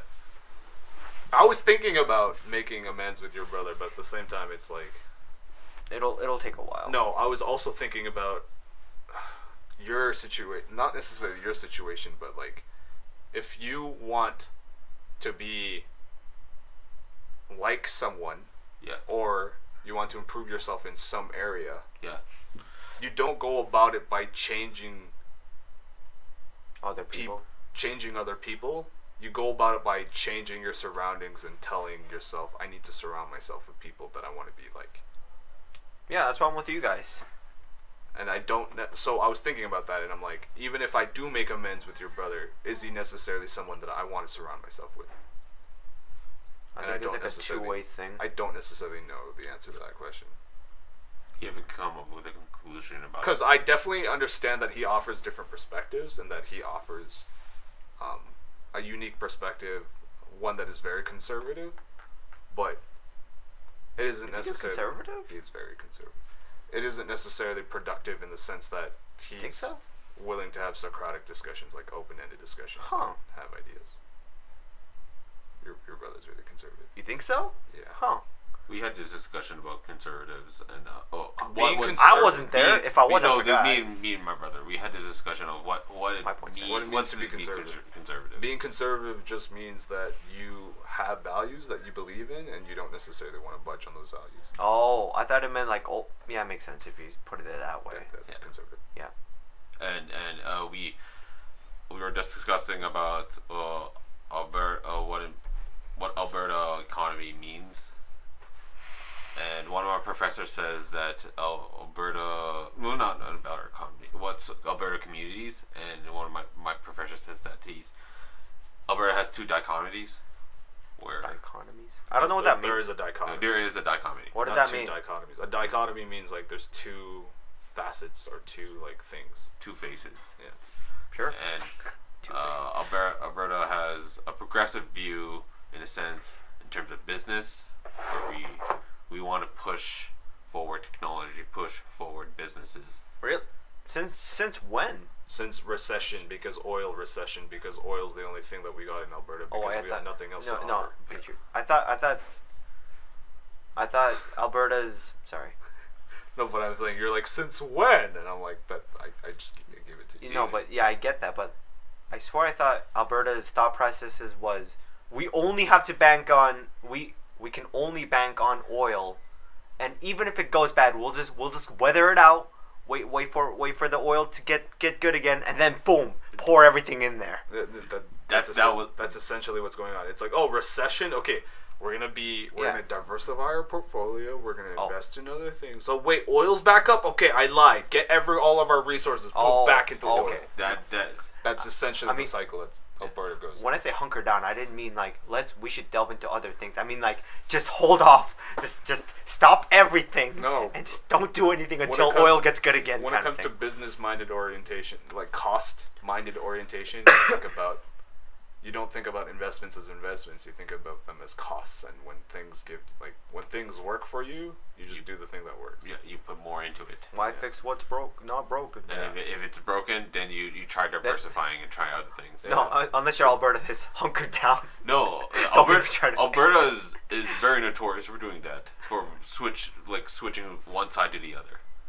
Yeah. And then immediately going back to what used to work. Yeah. Used to. Yeah. Keyword. And then that doesn't work. When that fails, then they'll just go, okay, let's diversify. Let's try diversify again. Let's try Even something though we else. set ourselves backwards because we did all these things and all these failed businesses because we didn't give them any support, type of thing. Okay. Yeah. But and the other side is the conservative sense of social aspects. Yeah, if it ain't broke, don't fix it. Like oil. I have my beliefs. You have your beliefs. You're allowed to believe what you think, but what I believe is better than what you think. Oh, that's kind of conservative. No, that's conservative. Yes. All right, and that's permeates. Your brother. Yeah, that permeates a lot in like Alberta. That too. Like I'm open to. No, you're open-minded, definitely. But I still think what I like is superior in some regards, but I'm still open to for suggestions. Me and my friend Dwayne had a discussion on history and values, I start delving into humanitarian things, and a friend of mine who was just sitting right next to me says, "Oh, so now you're a socialist?" Wow. Wait, did you say you're a friend? Yeah. I need you to unfriend that friend immediately, IRL. Why? No, I understand why socialism is viewed as such a way, but like, why did he immediately come to that conclusion? Yeah, like because I was talking about, oh hey, why aren't we why are we just investing into the higher upper class? We should be upping our bottom line. We should be investing into like the. Well, see, you framed it wrong. Yeah. You framed it as helping people. Yeah. You should be framing it as selfish altruism. Yeah. For conservatives, conservatives. Yeah. Want, and it's probably if you framed it as if we invest in people who are at the bottom, those people are more likely to help enrich upper class wealth. Yeah. Right? If you viewed it as that, you may laugh at that. No. Because I'm pandering to them. I was thinking of another joke actually. Okay, but like, so if you said, well, if you educate these people or if you lift them out of poverty, they're more likely to work for you, or they're more likely to become productive, or they're more likely to contribute to society. If you say it like that, then they're less likely to think of it. Well, you just want to help people who don't work, right? Yeah. Like that's how they view it. That's how they view it. Yeah. Rather than say you should empower them so that therefore you can use them. Yeah. Well, yeah. And it's, you're right. It says it's my fault of saying framing it like that. What? But like I still don't like that. Okay, is he ahead. actually your friend? Like, what the hell, man? What kind of response was, "Oh, now you're so..." Like, what kind of friend would say that to a friend? What the hell? Your brother does that to me all the time. I mean, you cut beforehand. Yeah, he does. But like, I don't know. Like, and I didn't take offense of it. I would. But I'd be like, I didn't, back off, capitalist. I didn't really try to further explain it on it because I was mainly focusing on the conversation that me and my other friend Dwayne had, and in those situations, I would come up to him and be like, "So what's your issue with socialism, right?" But like that's not the way to. Now that I think about it, like that's what I would do with your brother. He would say something, it's like, "Oh, you're this thing. This is how you think about it," and I would confront him and saying, "What's wrong with thinking about it that way?" I should more so think about it as saying, look from his framework and say, "How could I frame it in such a way that it would make sense within the framework he's working in?" Yeah. Because whatever we think is a good model for society, or is a good belief system, should work regardless of what framework you're within. Otherwise, it's a bad belief system, or it's a bad business model. Yeah. Because it needs to have that mass appeal. Because if it doesn't have that mass appeal, how are you supposed to cooperate with people? It's true. You can't be fighting people if you want to create a movement, right? Make them join you. Yeah. And so you have to contextualize your words. And that's gonna be so hard to do, though. It is. That's why that's a skill that I need to start working on. Because just like as a concept. Like, on an individual level, very doable. Extremely doable. Maybe unless it's my brother, it's probably undoable then. No, it is doable with your brother. But on an individual level, it's fine. It's valid, makes sense. But, like, on a mass appeal, like, I feel like that's just borderline impossible because not everybody... Like, yeah, mob mentality is a thing. Like, tribalism is a thing. But still, like... I don't know. I feel like that'd be extremely difficult to do. Like why? I don't know. It's because like you haven't really laid out why it made it because as so much difficult. as people like to be in like to socialize and stuff, but like they also think to themselves as an individual. Like I still don't understand where you're trying to state that it's difficult. Like it's how easy, is it any difficult from convincing because an individual? It's easy. I feel like it would be easier to like put yourself in one person's shoes. But as soon as you start doing that as on a community level, on a collective level, it'd be a lot harder to do because putting that much metaphorical shoes at the same time is extremely difficult. No, but that identity collectively gets consolidated into one identity. So in fact, it might be easier because then you don't need to cater to such individualist taste. It's like you said, it's the mob mentality. As soon as you could start consolidating a group into one idea. Yeah, but like, I still think like individualism exists. Yes. Yeah. Like, but some people might take that as a priority instead of being in a collective thing. You know, like. But I still you're a person first rather than a community. I still don't see where you think it's. I still don't see the difficulty. I think they're the same difficulty. I don't see how one is more difficult or less difficult than the other. And I think the reason why you're thinking it's difficult is because you're saying there's multiple people now. Yeah, but all of these cater to multiple. Yeah, but like, all it's of hard these to people, please everybody, right? Yeah, for sure. But all of these people don't identify as themselves when they're suddenly in a collective. When they think about a collective, it becomes like a hive. It's like quite literally what you said, mob mentality. So you can consolidate that into one identity, and then you just appeal to that. Like, yeah, you're right in the sense that people do have individual ideas, and in a sense, it is kind of hard to cater. No, but that stuff gets lost in the noise. Yeah, it gets lost in the noise. Yeah, I guess. Yeah. No, I just thought it'd be like harder to. I don't know. My thoughts are contradicting themselves. Yeah. You're explaining away your own. Yeah, I do that a lot. I do that a lot.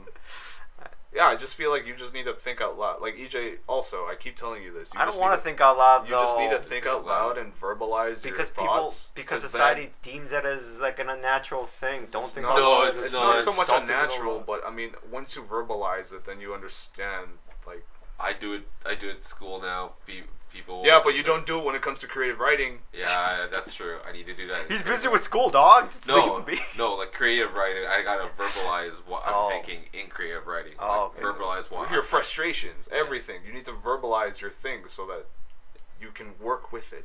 Because otherwise, you just get stuck on it, and then you get mentally constipated, and then you just get angry at everything. Yeah. It becomes an echo chamber. Just gotta verbalize it. Yeah. You too, man. You gotta verbalize. No. I don't want to. Yeah, like I said. Because society told me not to, so therefore I gotta follow it. Yeah, no. Mob mentality. I hate social conventions so much, dude. You have no idea.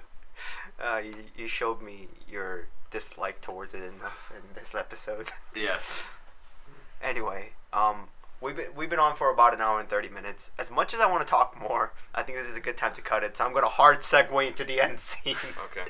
The end card. We're probably gonna do for next week just creative thought exercises. Yeah, I'm down to improv. Yeah. I'm down for that. Even though you're saying that it was the impromptu. The prompts. Yeah, prompts. The impromptu prompts. There you go. Yes. Is that gonna be the next episode? Probably. Yeah. Title. Smoke weed every day. Anyways. Another episode. Next episode. Anyway, so I hope if anybody was watching, to all the viewers. I don't speak for these two, but I appreciate you guys for watching and even lurking. And I forgot to host again. Damn it! I appreciate people watching. Even though. Damn it. Next time. Next week. I appreciate the people who took the time to actually listen to us talk. Well, there's that, and like.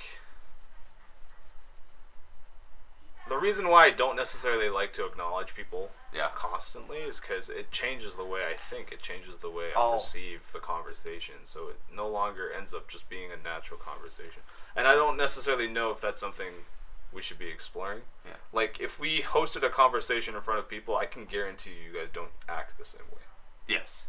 What are you talking about? I'm always like this regardless of podcasts or not podcasts. On air, off air. There you go. No.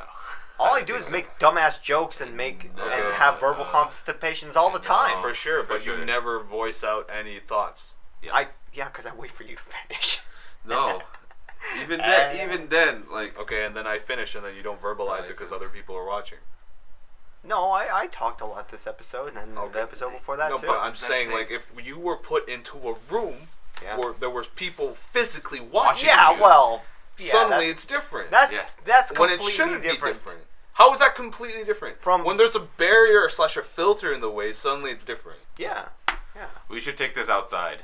Take a podcast outside and just sit there and just talk. Yeah, but we and then see, do it in a mall, and then people will walk by and they'll watch us. I think we need like an actual. We can't do that because that's loitering. It is loitering. It is loitering. But like in a public space like a park, that's also loitering. Nah, that doesn't work that way. What are you thinking? I was thinking more along the line of if I acknowledge people mid conversation, it changes the way I perceive the conversation. Yeah. Something I don't necessarily think I should be fully obligating my attention to just the conversation. Wait, you have to put some effort towards that viewer also, right? Yeah. What? So it's a problem when. And it's not because I don't appreciate them. It's just I feel like if we want, like, who knows? Maybe they do enjoy that sort of conversation. But I personally would prefer staying within the locality. I really enjoy the locality of things. Okay. That's another reason. Me and you were talking about this the other day. Is like I don't like doing text conversations. Period. But I like it though. Because I don't like the facade or the preparation or the filter. No, the filter allows for preparation, and I dislike that. I like it. It helps me, gives me time to think and write things down. We were quite literally talking about you and saying that it gives you time to... What's wrong with that? The reason why I find it wrong is because it gives you time to tailor your image and the way you respond to stuff. Wait. That's why like, when we're just talking, let's say, like, when we're just talking amongst ourselves in Discord, like chat? Yeah. Text chat. Really? Yeah. You have time to tailor your answers and such. And yeah. I take advantage of it. You take advantage of it. Absolutely. I never take advantage of it if I'm I feel compelled to take advantage of it if I'm talking to you guys. But if I'm talking to Chad, I have no compulsion whatsoever. I quite literally verbalize what I type to him. Okay. I was like, "Hey Chad, enter. What are you doing, Chad? Enter. How's this thing? Enter." Like, but if I'm going to talk to you guys, I'm going to quite literally write an entire paragraph, edit the paragraph, make sure everything's grammatically correct, and then send it. Like, that's not... I think I'm okay with that. It makes it more easier for me to digest the content and still have to think 1 hour for me to write a response. Yes, and does it make it digestible? Yes, who knows? Maybe I add more superfluous things. Yeah. Superfluous things. Like, you're literally creating an image of yourself when you're giving that text out. I mean, if you put time and effort. There's nothing wrong with creating an image. I'm personally creating an image right now while I'm talking in front of you guys, right? Yeah. But if I were to do that via text, I get to selectively and consciously take my time to create my image. Yeah. If I'm in person, I'm okay with that. Attention obligates me to react in real time. You don't get that sort of feeling in text. You don't get that sort of feeling over a delayed message. And that's why I prefer this locality of conversations. That's why I dislike texting people. That's why I dislike Discording people. That's why I dislike social media. Social media, yeah. I feel like I'm the exact opposite. Even editing. That's why I dislike editing too. Because I don't view... Like, I should view editing as a creative endeavor, as in, this is the way I get to change my message and tailor it in such a way to convey the message. But the way I view that is, like, the way I view editing personally is, I view it as, it's an unorganic, inauthentic way of... Really? Of delivering a message, because you get to tailor, you get to decide all of the little stops and points of the thing. Never thought of it that way. So that's why I don't like doing editing. I don't like doing editing of messages, editings of videos. Just like in general? Wow. Yeah. What about... I'd much rather have it unfiltered and What about montages? Yeah, that too. I don't like that. You don't like montages? No, because it conveys a specific message. I don't get to see all the little nuances of you fucking up, or you being human, or you learning, or you being a debilitating human. Like, what about a video, a montage where you just mess up? Even then, I don't like that. Okay. I'd much rather have bloopers within the context of what the scene is happening. Then I understand fully of why it's funny, of why it's ridiculous, of why it's absurd. But if you just string together a buttload of ridiculous content, I'm not going to understand the full gravity of the situation. I can just see quick little slices and quick little moments of what happened, but I don't get to really enjoy the gravity or really enjoy the cringe of what happened, or really enjoy how PogChamp that was within the context of waiting 8 hours for something to drop. Is that why you like cringe comedy a lot? Because it just feels so raw? It feels raw. I love that. That's why I don't like watching stand-up comedians either. I don't like watching full sets unless the set is really well done, like Louis C.K. or something. But like, if I'm gonna watch a full set, like, to know that person like tailored that set with like many audiences to make sure that his jokes land properly and his jokes are like on point is like, it's has a setup. It's a craft. I'm gonna appreciate for that craft, but I'm not gonna think that's I'm not gonna think that that's any sort of personal image or any sort of reflection that guy is. What about it's a tool, not a. No, it's not a tool. It's a piece of work. It's a piece of work. Okay. Like, Louis C.K. sets, I appreciate them for what they are. They are sets. Yeah. They're comedian like stand-up sets. They're pieces of work. I'm not going to judge his character based on those sets. Yeah. Those are separate from him. Okay. It's like watching The Rock videos online. I'm not going to think that that's The Rock. I'm not going to pretend to think that I know The Rock because I somehow watched a bunch of vlogs of him doing things on the internet. Right? Like, that's why I avoid Jack Black, Jablinski, yada yada, because I know for a fact that's not him. This is a produced image so that he could cater to the masses. What about Nice Dad? Yeah, that's another thing. Like, I understand that's his pieces of work, but I'm not going to say that that's a reflection of him unless he's on a podcast. And even when he's on a podcast, he understands that there's tons of people watching him, so he's going to clearly cater the conversation and cater what he says to specific demographics. So, yeah, and so you only appreciate the content, but not... And separate the person from it. That's exactly it. That's what I mean. Cool. Like, as soon as the person creates the content, it's now the concept of the authors that the author should be away from it, and it's up to the viewers to internalize it. Yeah, there's that, but you need to also understand that like, that's not a personal reflection of them. Yeah. You don't... Seeing a piece of work doesn't let you have any insight into the world that they live in. Yeah. People like to think after watching many vlogs or after watching this YouTuber for many years that they're friends with this YouTuber. Guess what? That's not the case. Yeah, that's not the case. Huh. That's interesting. All right. As much as because I have a couple questions, but we're actually we've already passed the end card. No, it doesn't matter. I mean, the questions are going to be asked after the podcast anyway, so you just might as well say them right now. Say it right now.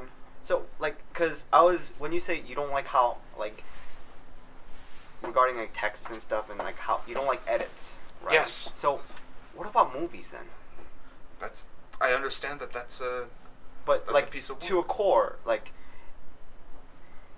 in its core, like, you still don't like it because it has edits in it. No, I understand that that's a movie. I understand that that's a fictional. Like, when we have a conversation over Discord, what is your aim? Your aim is to connect with me, or your aim is to get some sort of, like, meaningful discussion via Discord, right? Yeah. I'm not doing that with a movie. Well, yeah. I'm not looking to get a meaningful discussion with the movie. I understand that the movie is there for me to consume and for me to, like, understand that it's a piece of work. I'm not going to look at your conversation and be like, this is a piece of work. I'm going to divorce this entire conversation from John as a person. Because John clearly thought out and made sure every piece that he said was edited, and this is the ideal person that he wants to show me, and I'm going to separate that. Like, I'm not going to do that with a conversation. Like, I'm going to think that, like, with good faith, that a conversation is about us connecting, correct? Yeah. And I feel like the only meaningful connections we can get is within local conversations. Whether it be, like, phone conversation, even phone conversation to some extent is, like, there's a filter, right? Because I can't see your body language, I can't see all of these things. I actually hate phone conversations. And, like, FaceTime and, like, Portal and all this stuff, that's like, it's less of a barrier than phone conversations, especially if it's within a room and it's in candid and you see the entire room. But guess what? If it's just like a webcam and you only see their figurehead and they're a talking head to you, I'm going to find that extremely uncomfortable because I can't read your body language. I can't read any of these other things. I see. Yeah. Makes sense. So yeah, like, there's good faith knowing, to reiterate the point that I was making, is that the difference between a movie and our conversation is the fact that I have good faith in the conversation that you're just trying to connect with me and I'm just trying to connect with you. I'm not trying to do that with a movie. Yeah, I get that, but like, all right, I don't know. And that's what bothers you about the YouTube edits when people say, "Oh, I connected with this individual," even though that person only edited the content. Heck, most of the time it's not them that edit the content; it's somebody else that edited the content. They hire somebody else to do it nowadays. As soon as you go big on YouTube. So how as an individual or able to connect an individual if you have this literal like an amorphous organization doing the stuff together to give you the product? Yeah.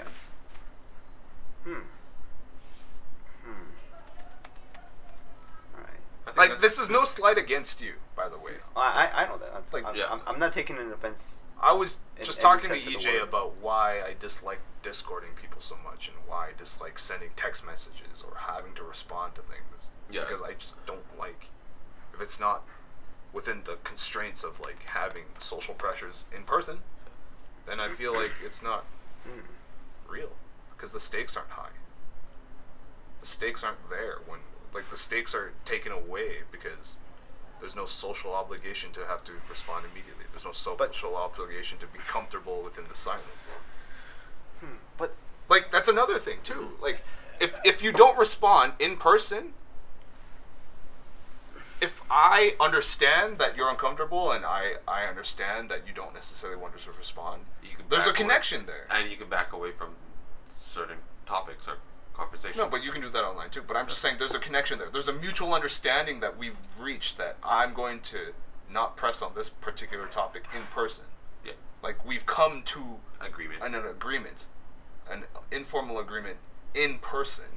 Without verbalizing it. No, but I'm saying there's a connection that was made. You don't get that on text. Unless you physically text it out. I'd like to take a break or something. Yeah. But even then, you don't really know. Even then you don't even really know. Because oftentimes I do this to Chad. I literally just walk away from the computer. Yeah. And then he's like... And he's talking for like maybe 3 minutes and he understands, oh wait, he probably just left. And vice versa. And to a point where Chad's like, I'm heading to the bathroom. And at least, are you bringing your phone with you? Are you pooping right now? Yeah. Can I just still talk to you while you're pooping right now? Yeah, okay. It's like Edrix is in the bathroom with Chad and he's talking to Chad while he's taking a dump. Okay. So let me ask you this before we actually do cut it. When is an edit appropriate and it's a good thing? Because I've been looking at that Nerdwriter screen for like the past whenever we brought that screen up. Yeah. And Nerdwriter's videos are informative and very professionally edited. Yeah. So, like, would that still be considered a bad thing because there's no... I think you're misconstruing what I'm saying. Yeah, obviously that's what I'm trying to because editing is not a bad thing. It's just a bad thing in the context of me wanting to know you. Oh, okay. Conversation, like connecting to an individual. If I want to get to personally know someone, editing gets in the way of that. Right. But if you're not seeing the whole picture. Yes. Okay. If you want to create a content and send a message with your content, then editing could be a forte. In fact, it is. It quite literally is a forte. Okay. Yeah, it makes sense. Okay, that's what I wanted to get across, because, like, my brain's all, like, for like, the first half of the conversation, my brain was all, like, so editing is a bad thing. It's not. But what about Nerdwriter? I love his videos. Yeah, it's not a bad thing. It's not a bad thing. It's just, you have to put it in terms of context. Yeah. So you gotta know when to hold them and know when to fold them, kind of thing. No. Know when to be organic and know when to edit things. No, it's just you need to understand that if you want to make a personal connection with someone, there needs to be no filter. That's right. Yeah. But I can agree. Yeah, because if you put a filter, then you're not really making a connection with someone. You're making a connection with the image or the facade that you've made. Also true. So, like, it quite literally is letting your guard down. That's why I prefer in one-to-one, not necessarily one-to-one, but like in-person conversations, because quite literally, I like in-person you have to let your guard down for me to talk to you. Sure. But if we're talking over text, like, you can have your guard up constantly. Yeah. Which is what you do, which is why you find it so comfortable. Yeah. I love my castle. I don't judge. I don't know if I do enjoy texting. I find it so much work. I personally think it's less work. I find it so much Why work. is it less work? This is a good conversation to have. Why do you think texting is less? Do you have work today? No. Okay, good. But I got other stuff to do after. Okay, but I'm just saying, this is a good conversation right now. I think it's less work because, one, I'm not verbalizing myself. Talking takes so much effort out of me. Why? I don't know. I think parts of it? Just conversation, like holding verbal conversation for me in general is difficult for me to do because I'm not used to it. I'm more used to... Which parts of it? Just thought processes. But you do the thought process in typing, though. Yeah, but like...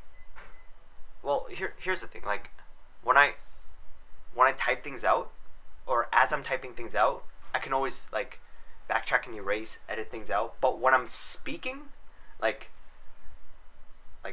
because I'm always afraid of messing up, like, when I'm speaking, I try to be too conscious, and that gets me going, and, like... You get what constitutes as messing up, like in a vocal conversation, in verbalizing.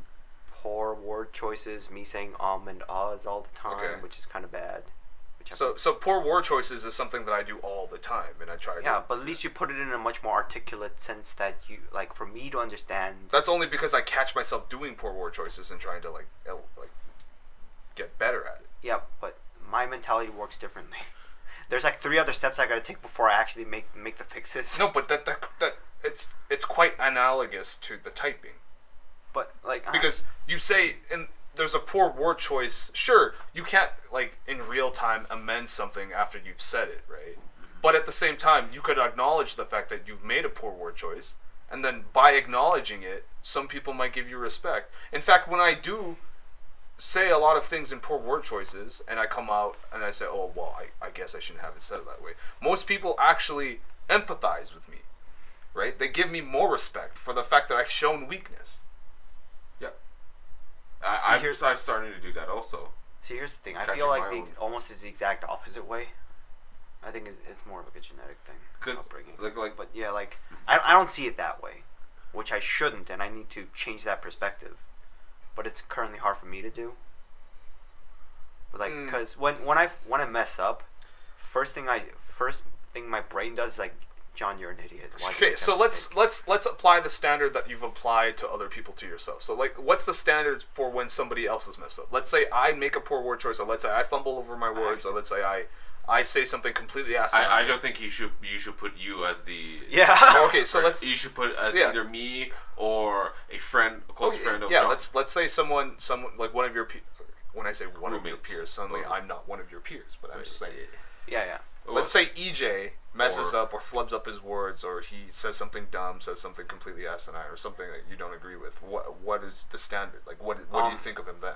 When EJ flubs up, my brain, like, normally tells me, is like, when everybody messes up, it's okay because they're human. But when John messes up, John, you're a fucking idiot. Get your That's a double standard. That's a double standard, yeah. Well, I've been living with that for a long time, and I'm fighting it. Yeah, I know you're fighting. I'm losing like 90% of the time. But yeah, like, I don't know. Like, that's why I'm more used to texting, because I can edit, erase, and I have time to think, because I can say, give me like a minute to think. You can do the same thing. That's the thing, though. Like, when I respect Like, I tell this to EJ all the time. If you need to take the time to think, don't feel pressured to keep up with me in a conversation. I don't want or need to have... I'm not saying I'm a smart guy or anything, but don't feel like you have to be an intellectual equal to participate in a conversation. In fact, I'd like to think that your perspective is more valuable than mine at all points at any given time. And Edric will always it's to a point where we have awkward silence, but that awkward silence is usually because either of us is thinking about what we just said and try to construct a sentence for a next conversation. I get that. I don't know. So it's I feel like when I'm conversing with people, I need to always be on their level, and I have a hard time doing that. Why? Like, upbringing's dog. Like I have been having a lot of conversation with my friends also, and they now come to realize like there are moments where I'll pause, think about what I'm gonna say, and they'll recognize, oh, he's thinking, oh, he doesn't have the words. What about yet. on the topic of being on somebody's level? Do you ever feel that need to have to be on somebody's level? No, never. Okay. Me all the time. I'm talking to Nita, one of my classmates, and she is literally the straight A student, the intellectual individual, Like but super genius. Yeah, but she will come to me to ask certain questions, and I shouldn't try to one up her. I should be going to her as an individual. Why is it so? I don't even want to one up. I just want to get on there, or even just having normal conversation with her. Do you think conversations are a battleground? I wouldn't use the word battleground. But do you think it's not a competition? I just like. Do you think there's something to be proven by partaking in a conversation? It seems to me that that's the case, because otherwise you wouldn't want to have to edit your text messages. What is it that you have to prove in a conversation? Because honestly, I have nothing to prove in conversation. Now you don't. Before you felt like you had to. But now I just blur out things, and people are like, that's kind of wrong how you said it. Like, oh yeah, you're right. You're probably right. Yeah. Like social stigma or social standard tells me otherwise. That like, you have to prove something in every conversation that you partake in. Yeah. Like even online, like even in just small, like not small, but even like low stakes online text online interaction. Absolutely. The only time I don't feel that way is when I'm just like shit talking with my brother, just like joking around or whatever, where our conversation's very surface level. But can't you joke around also while having a deep and meaningful conversations? No, I do it a lot with my friends now, with my classmates. I mean, I only do that because as a coping mechanism, because I don't know what else to say, so I just say dumb jokes. And it's a great way to like say we're dipping into like a very dangerous topic. I'll break the ice, make it less nerve-wracking by adding a joke, a pun into it. Yeah, but and now the tension is lost less, and people can now add more things into the conversation. Okay, I have a question. Why do you guys feel bad not knowing what to say?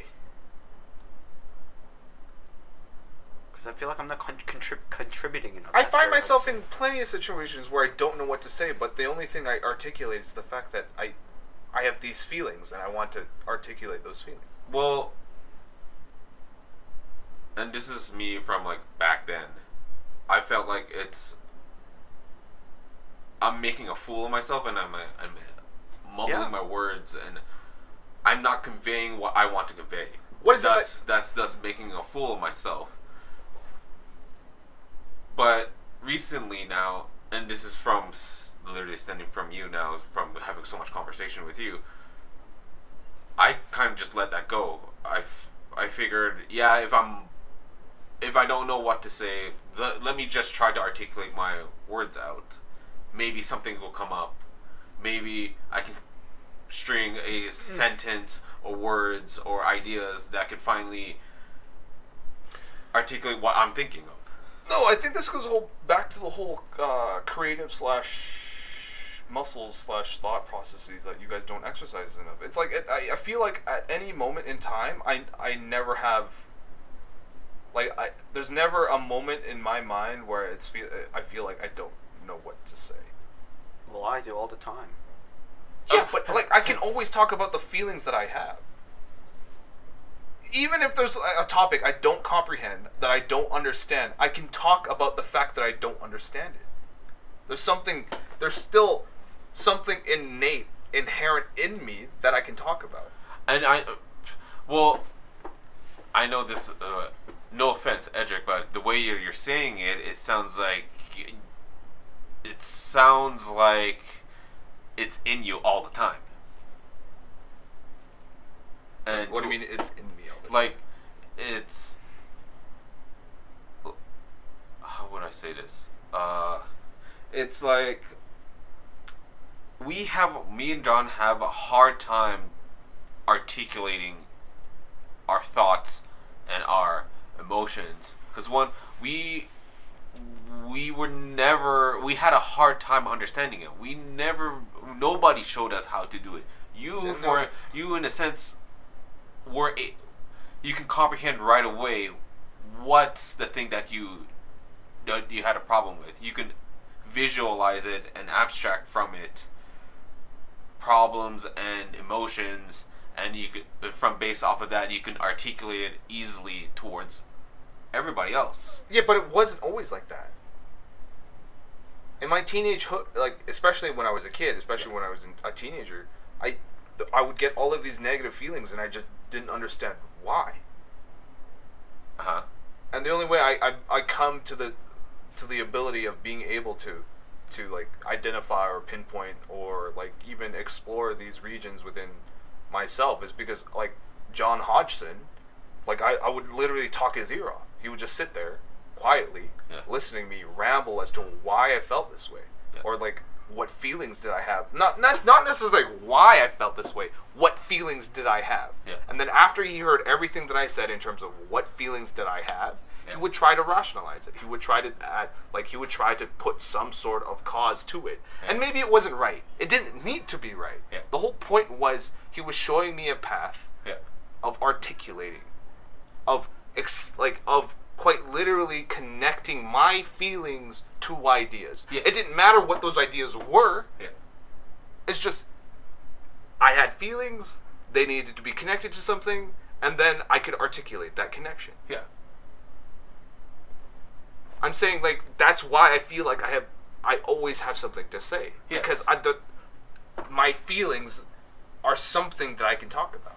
But and for me and John right now, we are just starting developing that. I haven't even gotten to the metaphorical door.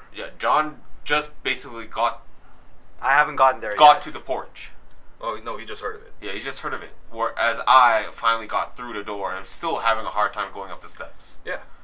And like as much as yes, it is confounding that you were able. It's honestly amazing that you were able to get it within a span of maybe like 3 or 5 years. For us, we're still falling and tumbling around. Well, once again, progress. The rest of my life, low-key. Progress. Is not something that is objective. Making progress is a good thing, no matter how big or small the steps are. And like honestly, at this point now, it sounds like you're just rubbing it in. Oh, I don't mean to rub it in. I'm just saying that like this is why I constantly try to encourage you, especially when you get frustrated. You need to verbalize it. You need to verbalize it. Just talk to me about what you're feeling. Oh, so you just get into the habit of articulating what you're feeling. And even if it means that you can't connect it to something, maybe I'll like bounce some ideas off of you, and then you could find inspiration and be like, oh yeah, that's the thing that's bothering me, and then you might be able to apply that to something else in your life, right? Like I said with the Alberta separatist movement. I said it to myself, like, the reason why I was frustrated is I couldn't find the connections of why it's off-putting for me, and you keep saying that it's you kept saying about how it's the perspective, and I'm saying no, it's not the perspective. I'm not bashing on those perspectives. Heck, the points you made were really good points. You were just frustrated at my own. I couldn't articulate my own thoughts, and it literally took me until I got to school and talking to people that it finally clicked. Yeah, I don't know what to say. This is all stemming. This entire like rant / conversation came from the fact that I don't know what to say. That feeling is a false it's a false dichotomy. No, I don't think it's a. Well, the way I think I use it, it's a dichotomy. The way I use it is escapism. Escapism. Is you're just running away from your problems? No, it's literally. I don't know how I'm articulating this, so I'm just gonna fall back to I don't know what to say. Yeah, so not confronting the problems. Yeah. Not confronting your feelings. Yeah. Dichotomy. And so, like, since you've been hammering, since I'm working on the paper and hammering these creative things and my frustrations about it, I myself need to confront it more and figure that as much as it's frustrating, like you said, they're going to be growing pains. Separation. Yeah, growing pains. Yeah. So wait, what is division and separation? Yeah. Yeah. So it's a false dichotomy in the sense that. Is it really false when societal norms is a thing? No, because you say societal norms, but even by societal conventions and societal norms, I seem smart even if I just talk about my feelings. Yeah. The fact that he could just articulate his words, puts him in societal norms, puts Edric in an academic sense. Right? Yeah. Like most people perceive me as an intellectual when I don't think I'm so far from that. I really just think I'm just like insanely curious. Like a dude. Yeah, just a dude with a lot of questions and a lot of attention. People honestly thought that he has a bachelor's, and Edric is just like, no, I just think a lot. I see. Well, I don't know. I'm still. So it'll take me a while for me to get this thing through my thick skull. Yeah. And even then, I don't know what's gonna happen. But yeah, I feel like step number one is just like, acknowledging that you have these feelings and saying that you gotta just talk about them. Talk about them, and nobody's judging you on them. I feel like everybody's judging. People might be judging, but I mean, I'm not those people. So. Yeah, but you shouldn't take those into consideration. Well, then what's the point of conversations? Feelings are important in a conversation. Wait, never mind. Judging isn't important. I think it's still important. It exists. Well, that's the whole reason for a Socratic discussion, right? Yeah. So that there's no judgment, so that you can come to a fuller understanding of yourself, a more wholesome understanding of yourself. Yeah. And so, like, you shouldn't take those, like I said earlier, you shouldn't take those other people's judgments. The only person is judging is yourself, and even then, you shouldn't be judging yourself. I think it's important for me to judge myself. Yeah, but I just gotta do it in a different spin. Yeah, because you keep judging yourself to some ludicrous standards. Yeah, you set the bar so high to the point that you never reach that bar. It's not a matter. And no offense to your height and all that, but like that. Well played. You gotta lower it down, son. Not so much lower it down. It's just understand that there's listen. It's okay to. I'm gonna immediately take the bar analogy and flip it on it. Like it's not the bar. It's not that the bar is high. It's that I can't jump. No, because I'm sure. Well, like a baby. So why not put it in a reasonable spot where you can reach it? Because if I go down any far, if I set the bar any lower, it's gonna hit the ground, and that's not jumping. That's just stepping over. Once again, that's an arbitrary thing. Like what is it that you think a high bar or a low bar is? Something that I can jump over. See, that's arbitrary. That's arbitrary.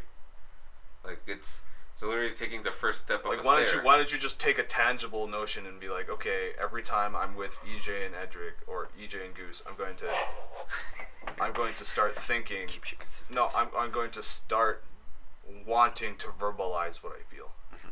Like at least that's tangible. It's a tangible goal to have. Yeah. And then eventually you can graduate to, okay, whenever I'm with close acquaintances, I'm going to start verbalizing what I feel. And then eventually it's going to be, whenever I'm with strangers, I'm going to verbalize what I feel. Because that's what I do. Yeah. I don't think that... Like, see, at least those goalposts are tangible goalposts. They're not relative in the sense that, And like Goose, like he talks like a madman. He talks like a ludicrous, absurd person. He had mad lips. Like I should be like that guy. No, you shouldn't. Like, you gotta set these tangible goals, and then meet them, and then be like, okay, I've made progress. Like my tangible goal right now is just able to say the feelings I want to say. Maybe. Just to Edric. I don't care what he's judged about it. If I'm able to express my feelings about it, then Maybe. that is some progress that I am able to articulate. And oftentimes, if you come across as, well, I have these feelings, and I think I'm wrong on these feelings, people will view you as respectable. They'll view you as someone who's admirable, because you're someone who's willing to examine your own feelings. And acknowledge those. Yeah. The fact that you acknowledge your mistakes. I don't know. What do you mean you don't know? I'm too. I know what the problem is. I just. A part of me is all like, this isn't a problem. It's not that it's not a problem. It's just like. Well, this is your norm, stop so therefore. Thinking about this is your norms. Let's just start thinking about the standards you apply to other people, and why is it that you won't apply them to yourself?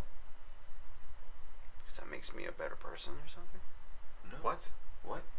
The Like golden rule, if I meet the standard, well, yeah, that's the golden rule, dude. If you like apply a standard to somebody else, you should apply that standard to yourself. Yeah, that's why I try to meet that standard. What's the standard that you meet? You don't treat people like fools if they have nothing to say, and yet you treat yourself like a fool if you have nothing to say. That's a double standard right there. Wait, sorry, say again. Sorry.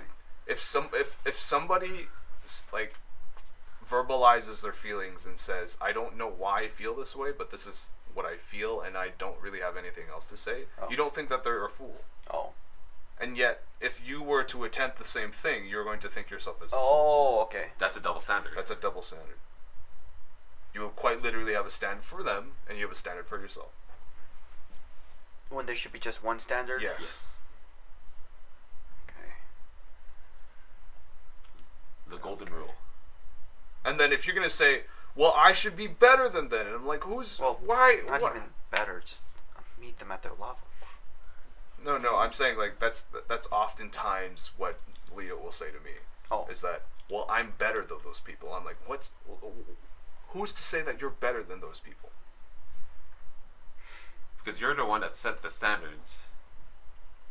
And are you yourself following those standards? No, it's like, well, I always need to meet my own standard. It's like get really my own high. level. And I'm like, well, but if you're not applying that to other people, Then are you better than those people? And then he'll oftentimes say, yeah, I want to be better than those people. And I'll say to him, what makes you think you're better than other people? and he'll say, because I'm trying to reach my standards. That or average people are dumb or something like that. Yeah. And he feels like the average Then denomination of then people. that's a double standard right there, isn't it? I mean, He said a standard From a different yeah, sure. angle or whatever. But yeah, I'm just saying. Gotta have faith in humanity. But just Gotta have faith in myself first. just set your own standards should be the level of the standards you set for other people. Oh. Like the golden rule says, is what you do on yourself should be the same as what you do for others. Like, if That would work for me, to be honest. what I don't think that would work for me. Why? Because if I treat others as I treat myself, I'd be demonized. Yeah. yes, So you shouldn't. you shouldn't though, because your standards are so high Oh. compared to other people. No. I just get this Expect- you mental could- picture of everybody has a high expectation of me. So therefore I gotta Nobody meet has that. a high expectation of you. We're just expecting John. That's No. it. Why are you expecting such high expectations of other people? Do you expect such high expectations of No, other I people? okay. Here's what I think. If this is this is the bottom line, Yeah. I need the bottom line, and like let's some like arbitrary thing like this is how I expect of people. Like hold on, fuck. This sounded a lot better in my head. God damn it. Just say it out. Just say it out. I'm It trying. doesn't matter. Doesn't matter. It'll connect eventually. I feel like throwing up darts and it'll land on the board. Yeah, it's gonna work. Okay, so here's I think this is the best way for me to explain it, even though like it makes no sense.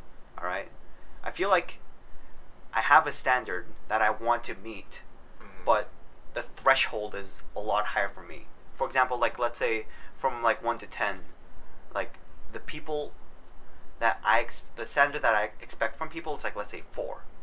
But for me, at the same time, I feel like that standard that applies to me is like an 8, and my brain's like, that's the same thing.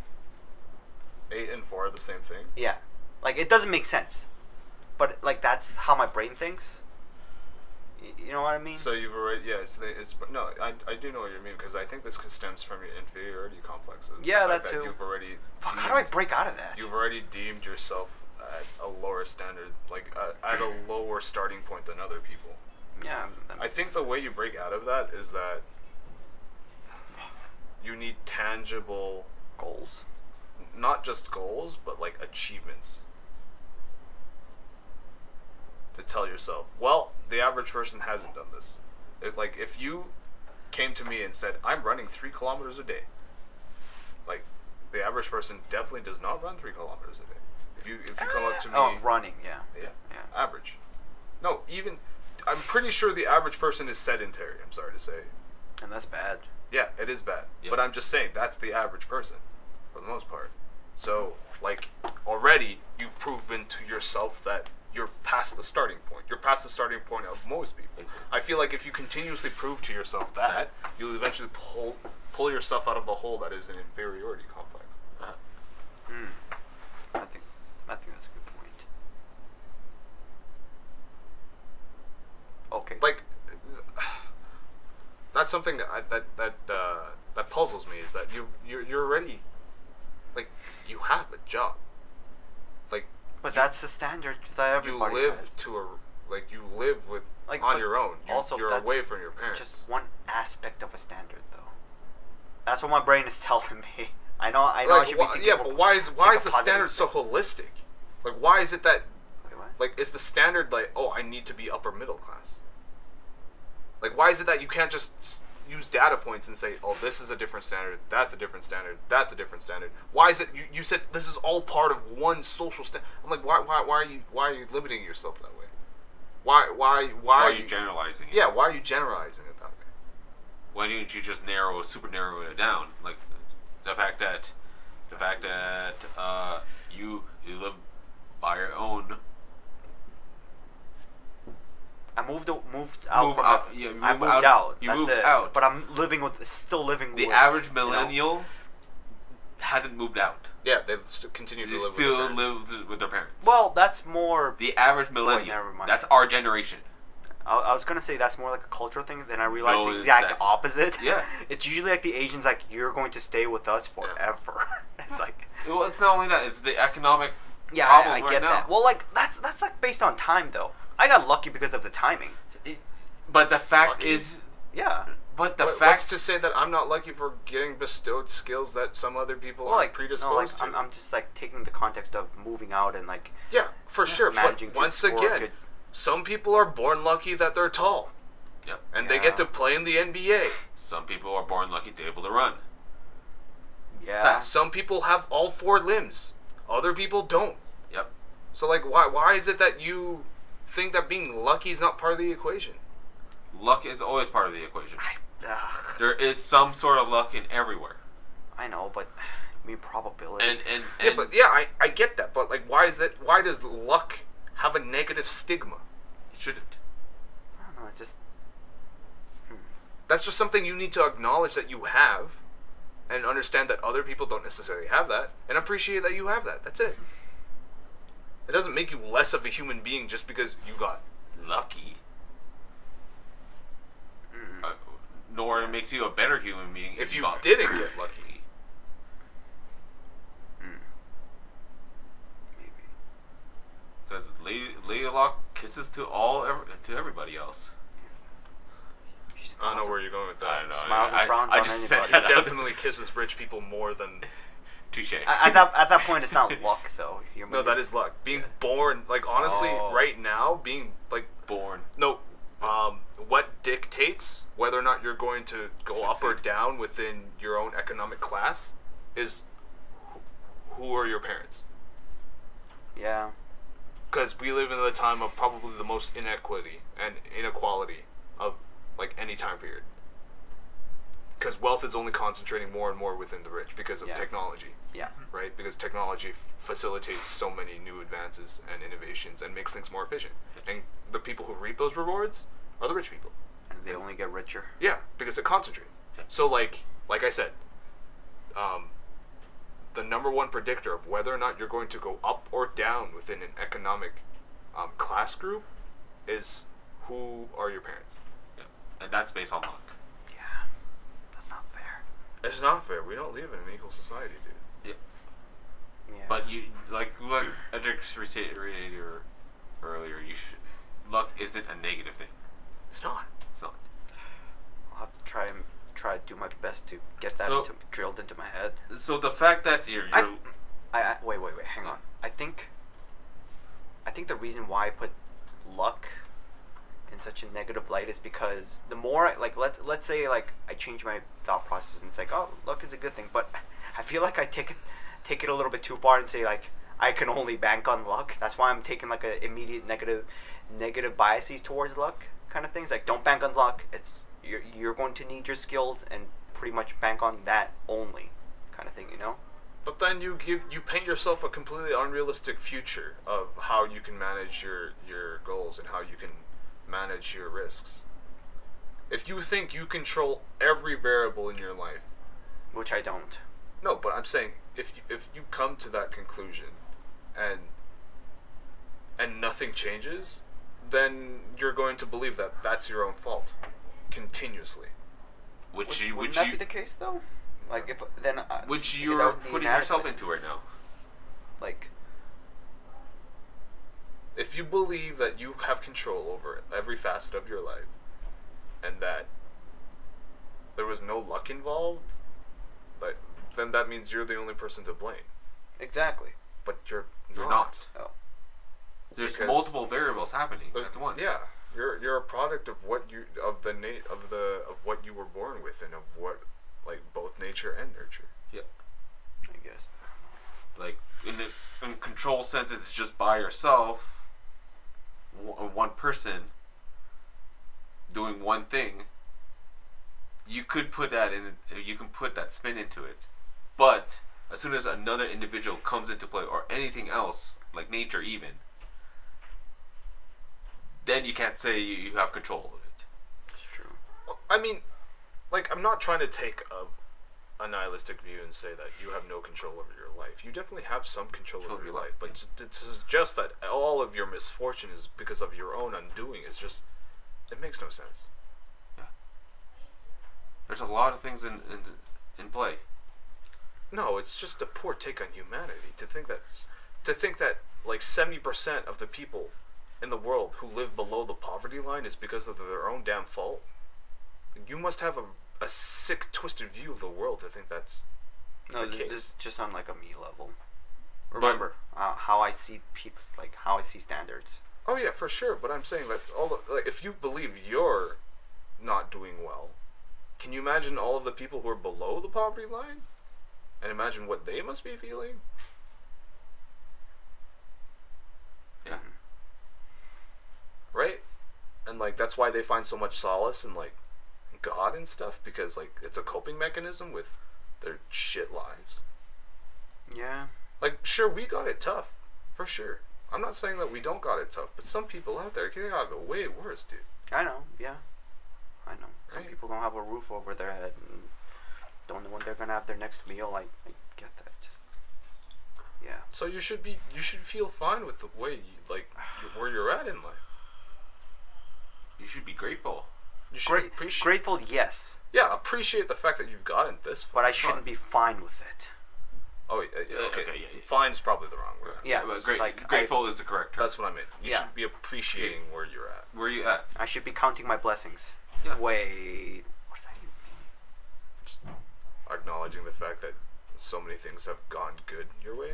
Yeah. Like not Silver being born to a shit family. And by shit, I mean like super poor. Yeah. Or like beyond abusive. Yeah. Like comically abusive kind of thing. But yeah, you should. This is going back to the whole trying to pull yourself out of the inferiority complex. I think you just need to set tangible goals, and then say that the average person can't achieve these tangible goals. And since I'm achieving those tangible goals, then we're in a good place. Yeah. Okay. I don't want. We've been streaming for 2.5 hours. I'm okay with that. But let me just pull out one thing. Like, you say tangible goals. Is that like on a personal level? It can mean whatever. Because when you say create yourself a tangible goal and then proceed to tell yourself most of the people can't achieve that. It's like, but it's tangible though. Tangible goal for you. Yeah, exactly. That's what I mean. Like, it's just on a personal level. What do you mean by tangible? Like, what do you think tangible means in this case? Something that I can obtain. Something that's definitely doable for myself. No, tangible doesn't mean something that you can reach. Tangible just means that there's proof that it happened. Oh, okay. So that's what that's why I was confused. Yes. I saw the definition. I'm not saying like personalized. I'm not saying like relativistic. Yeah. What I'm saying is quite literal hard evidence that you've done it. Wait. Hard evidence that people done it. Yeah, but like going back, like if I take the word tangible in that aspect, that means other people have already done it. That's why it exists, right? Okay. Yeah. But I'm saying the average person hasn't done it. Like running 3 kilometers a day. Like writing 4 pages in a journal a day. Like moving out of your parents' house. You got that. Like having a job. Most people are unemployed. Like of our generation, not most of the males. Something like 1/3 of the males of our generation are disenfranchised and not part of the workforce. Really? Yes. That's pretty huge. Yeah. What? Yeah. You should be grateful that you were able to get a job. Yeah, I guess I should be. Like that's what I mean by tangible. And a job that you were able to apply your post-secondary into. Yeah, I guess so. Because because like 44% of graduates who graduate from an undergrad, so graduate with a bachelor's, right? They get a job that isn't requiring of their degree. Yeah. Eris is kind of like that too. It's Leo. Which is very sad. My brother too. Yeah. Yeah. So he's got a degree in computing science and he works at Fossil or whatever. Yeah. But that's my point. I'm saying like you're already better than average human beings, but you're refusing to see it because you're not using the same. You're not using tangible goalposts. I see the goalpost and it just like constantly just goes up. Yeah. Or I just put it up higher personally. Yeah, exactly. Or you just completely avoid it because when you skip your leer. What? The fact that I can't remember. You how would I say this properly? Welcome to my world. You look unnerving when we said that. Oh, you should be grateful that the fact that you were better than average people in certain fields. Only in certain fields. Well, I mean, certain fields can mean a lot. Yeah. Why is that? Why I'm confounded by that. It's like, why certain fields of anything? You know where I'd like to be better than most people in a certain field? I'd love to have $1 million. Yeah. Right? I don't have that. That's achievable. Yeah, it is. It's reasonably achievable. But I'm just saying, like that's a certain field. I guess. Yeah. But like, why are you thinking that some fields are less valid than other fields? At least that's what you're implying by like not monetary values, societal norms, etc., etc. Okay, so what's the monetary value of being healthy? What's the monetary value of being able to run 3 kilometers a day? There is none. Oh. Yeah. Personally, I'd like to think that a healthy human being can do that. You know, stretches every day. Yeah. Has a good running cardio exercise. Yeah. Regime. Yeah. Eats healthy. Those are great goals, tangible goals to strive for, and say that you're better than the average human being. Because guess what? The average human being doesn't have a good diet, is sedentary for the most part, and doesn't really like stretch or do any of the things that I thought would be part of a holistic life. Because of societal norms, gotta work and get that, bring home the bacon kind of thing. So no, you gotta focus on that and not on anything else. Like, okay, let's say we even take it from that negative point of view, that pessimistic outlook on life, societal norms. You're better than most people. Am I? Wait, yeah. what? You have a job. Yeah. You have some disposable income. Yeah. You sure? Yeah. You pay your taxes. Yeah. I'd like to. You're not homeless. Absolutely. Yeah. You have a vehicle. You have a vehicle. Yeah. That's straight out of luck. As much as no, straight from luck. Still, you have a vehicle.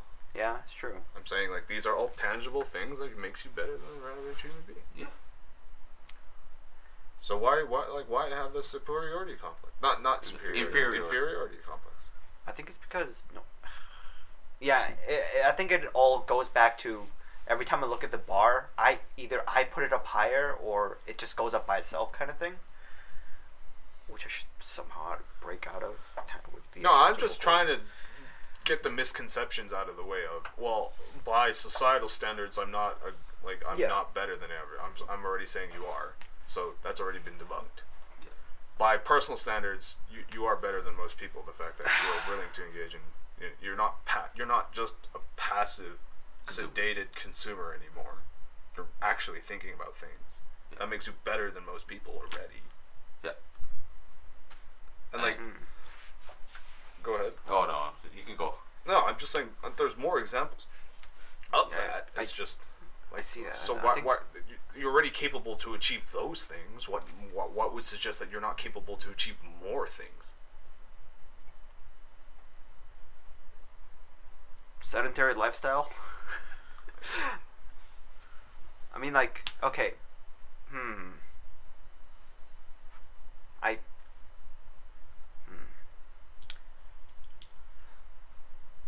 I think at the end of the day, I think for me it all boils down to it's never going to be enough. Which I need to change that perspective, you know? Yeah, because we live a finite life and there's an infinite possibilities to happen. No, it just... If we rationalize it that way, it's always going to be never going to be enough. Yeah, like... Yeah. Like, I already understand that's a facet of life. It's never going to be enough, but I'm not going to let that, like, rather than let that defeat me, I actually let that empower me and say, okay, well, I'm going to improve at the things that I want to improve at. The things that I find value in, rather than the things that other people find value in.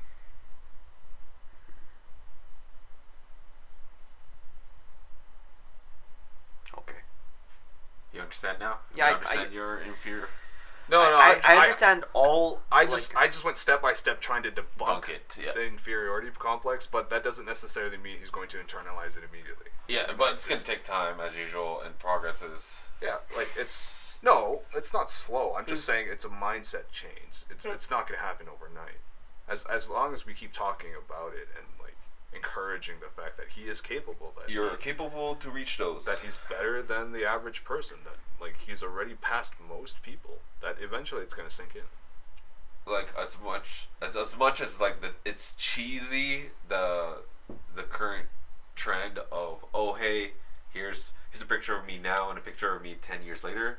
10 years later, it's gonna be a totally different John. Yeah, that's true. In fact, like 5 years ago, 10 years ago, you're like unrecognizable now. Yeah. Really? Yes. Yeah. You were such a like better or worse? Better. For better. You were such a sheep, dude. 10 years ago.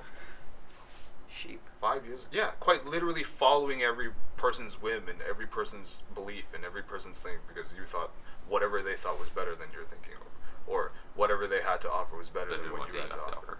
I mean, I still think that way though. Yeah, but at least you're not blindly following things anymore. You have stance on certain things that you want to stay on. You've asserted what your values are. You've asserted what you believe in. Yeah. You've asserted the things you've enjoyed. But like, guess what? Like 10 years ago, you didn't assert any of those things. You quite literally followed everyone on everything. If someone recommended you a particular anime or a particular like pastime, you would religiously look it up like the next day and try to do it. Yep. Rather than just be like, that's not my thing. I'm not gonna look it up. Yeah. That's a good point. Like even something as small and insignificant as that, like ignoring people's recommendations because it just doesn't like fit within your scope / not necessarily scope, more like tastes. Yeah. It doesn't fit your tastes. That's a big improvement. Like that's a huge improvement. Yeah. Used to not do that. It's 9 day actually. Well, okay. So yeah, you are making strides. All right. It's got to continue to make more strides. Yeah. And you don't have to put it as a New Year resolution. Because goddamn New Year resolution. I don't like because of the episode we had like a couple episodes. I don't ago, even remember that episode. you don't like New Year's. Did I go on a rant about New Year's resolutions? Yes. And holidays in general. Like Oh, why yeah. celebrate one designated day when you could celebrate every day? Yeah. Kind of thing. Like you don't have to make it a big deal. You can make it like a little I'm celebration. glad you guys take my rants to heart.